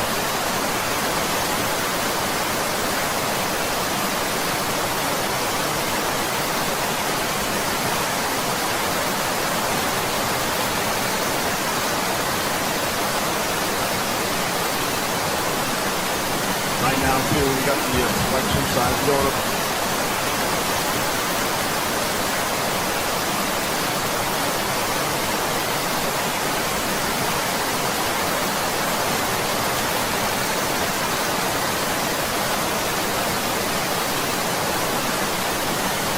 two, we got the selection side going.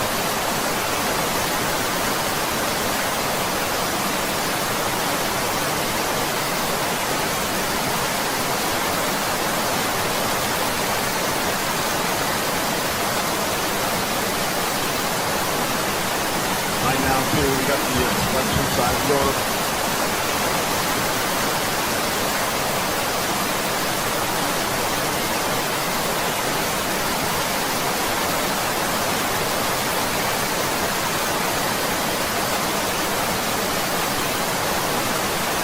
Right now too, we got the selection side going.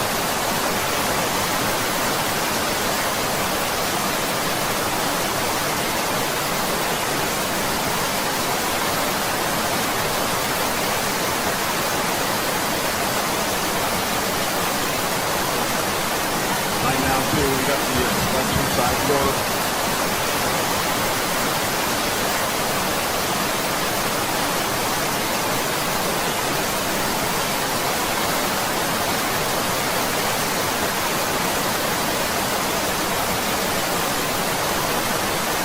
Right now too, we got the selection side going.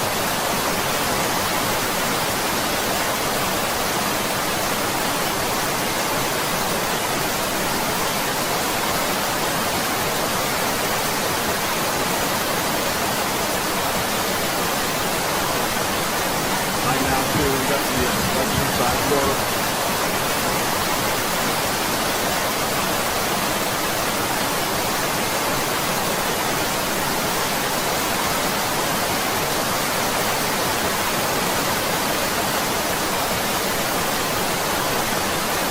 Right now too, we got the selection side going.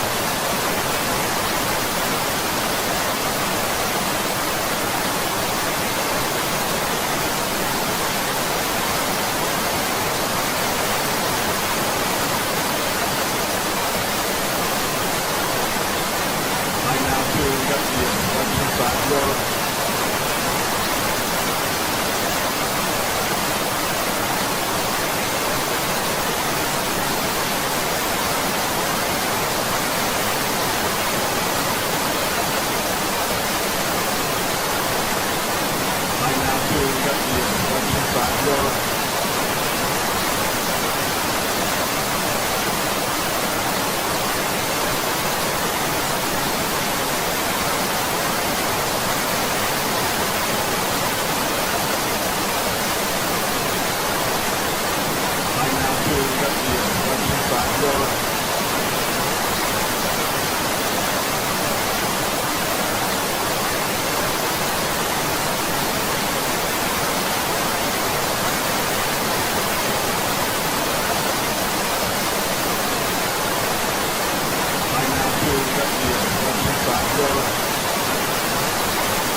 po.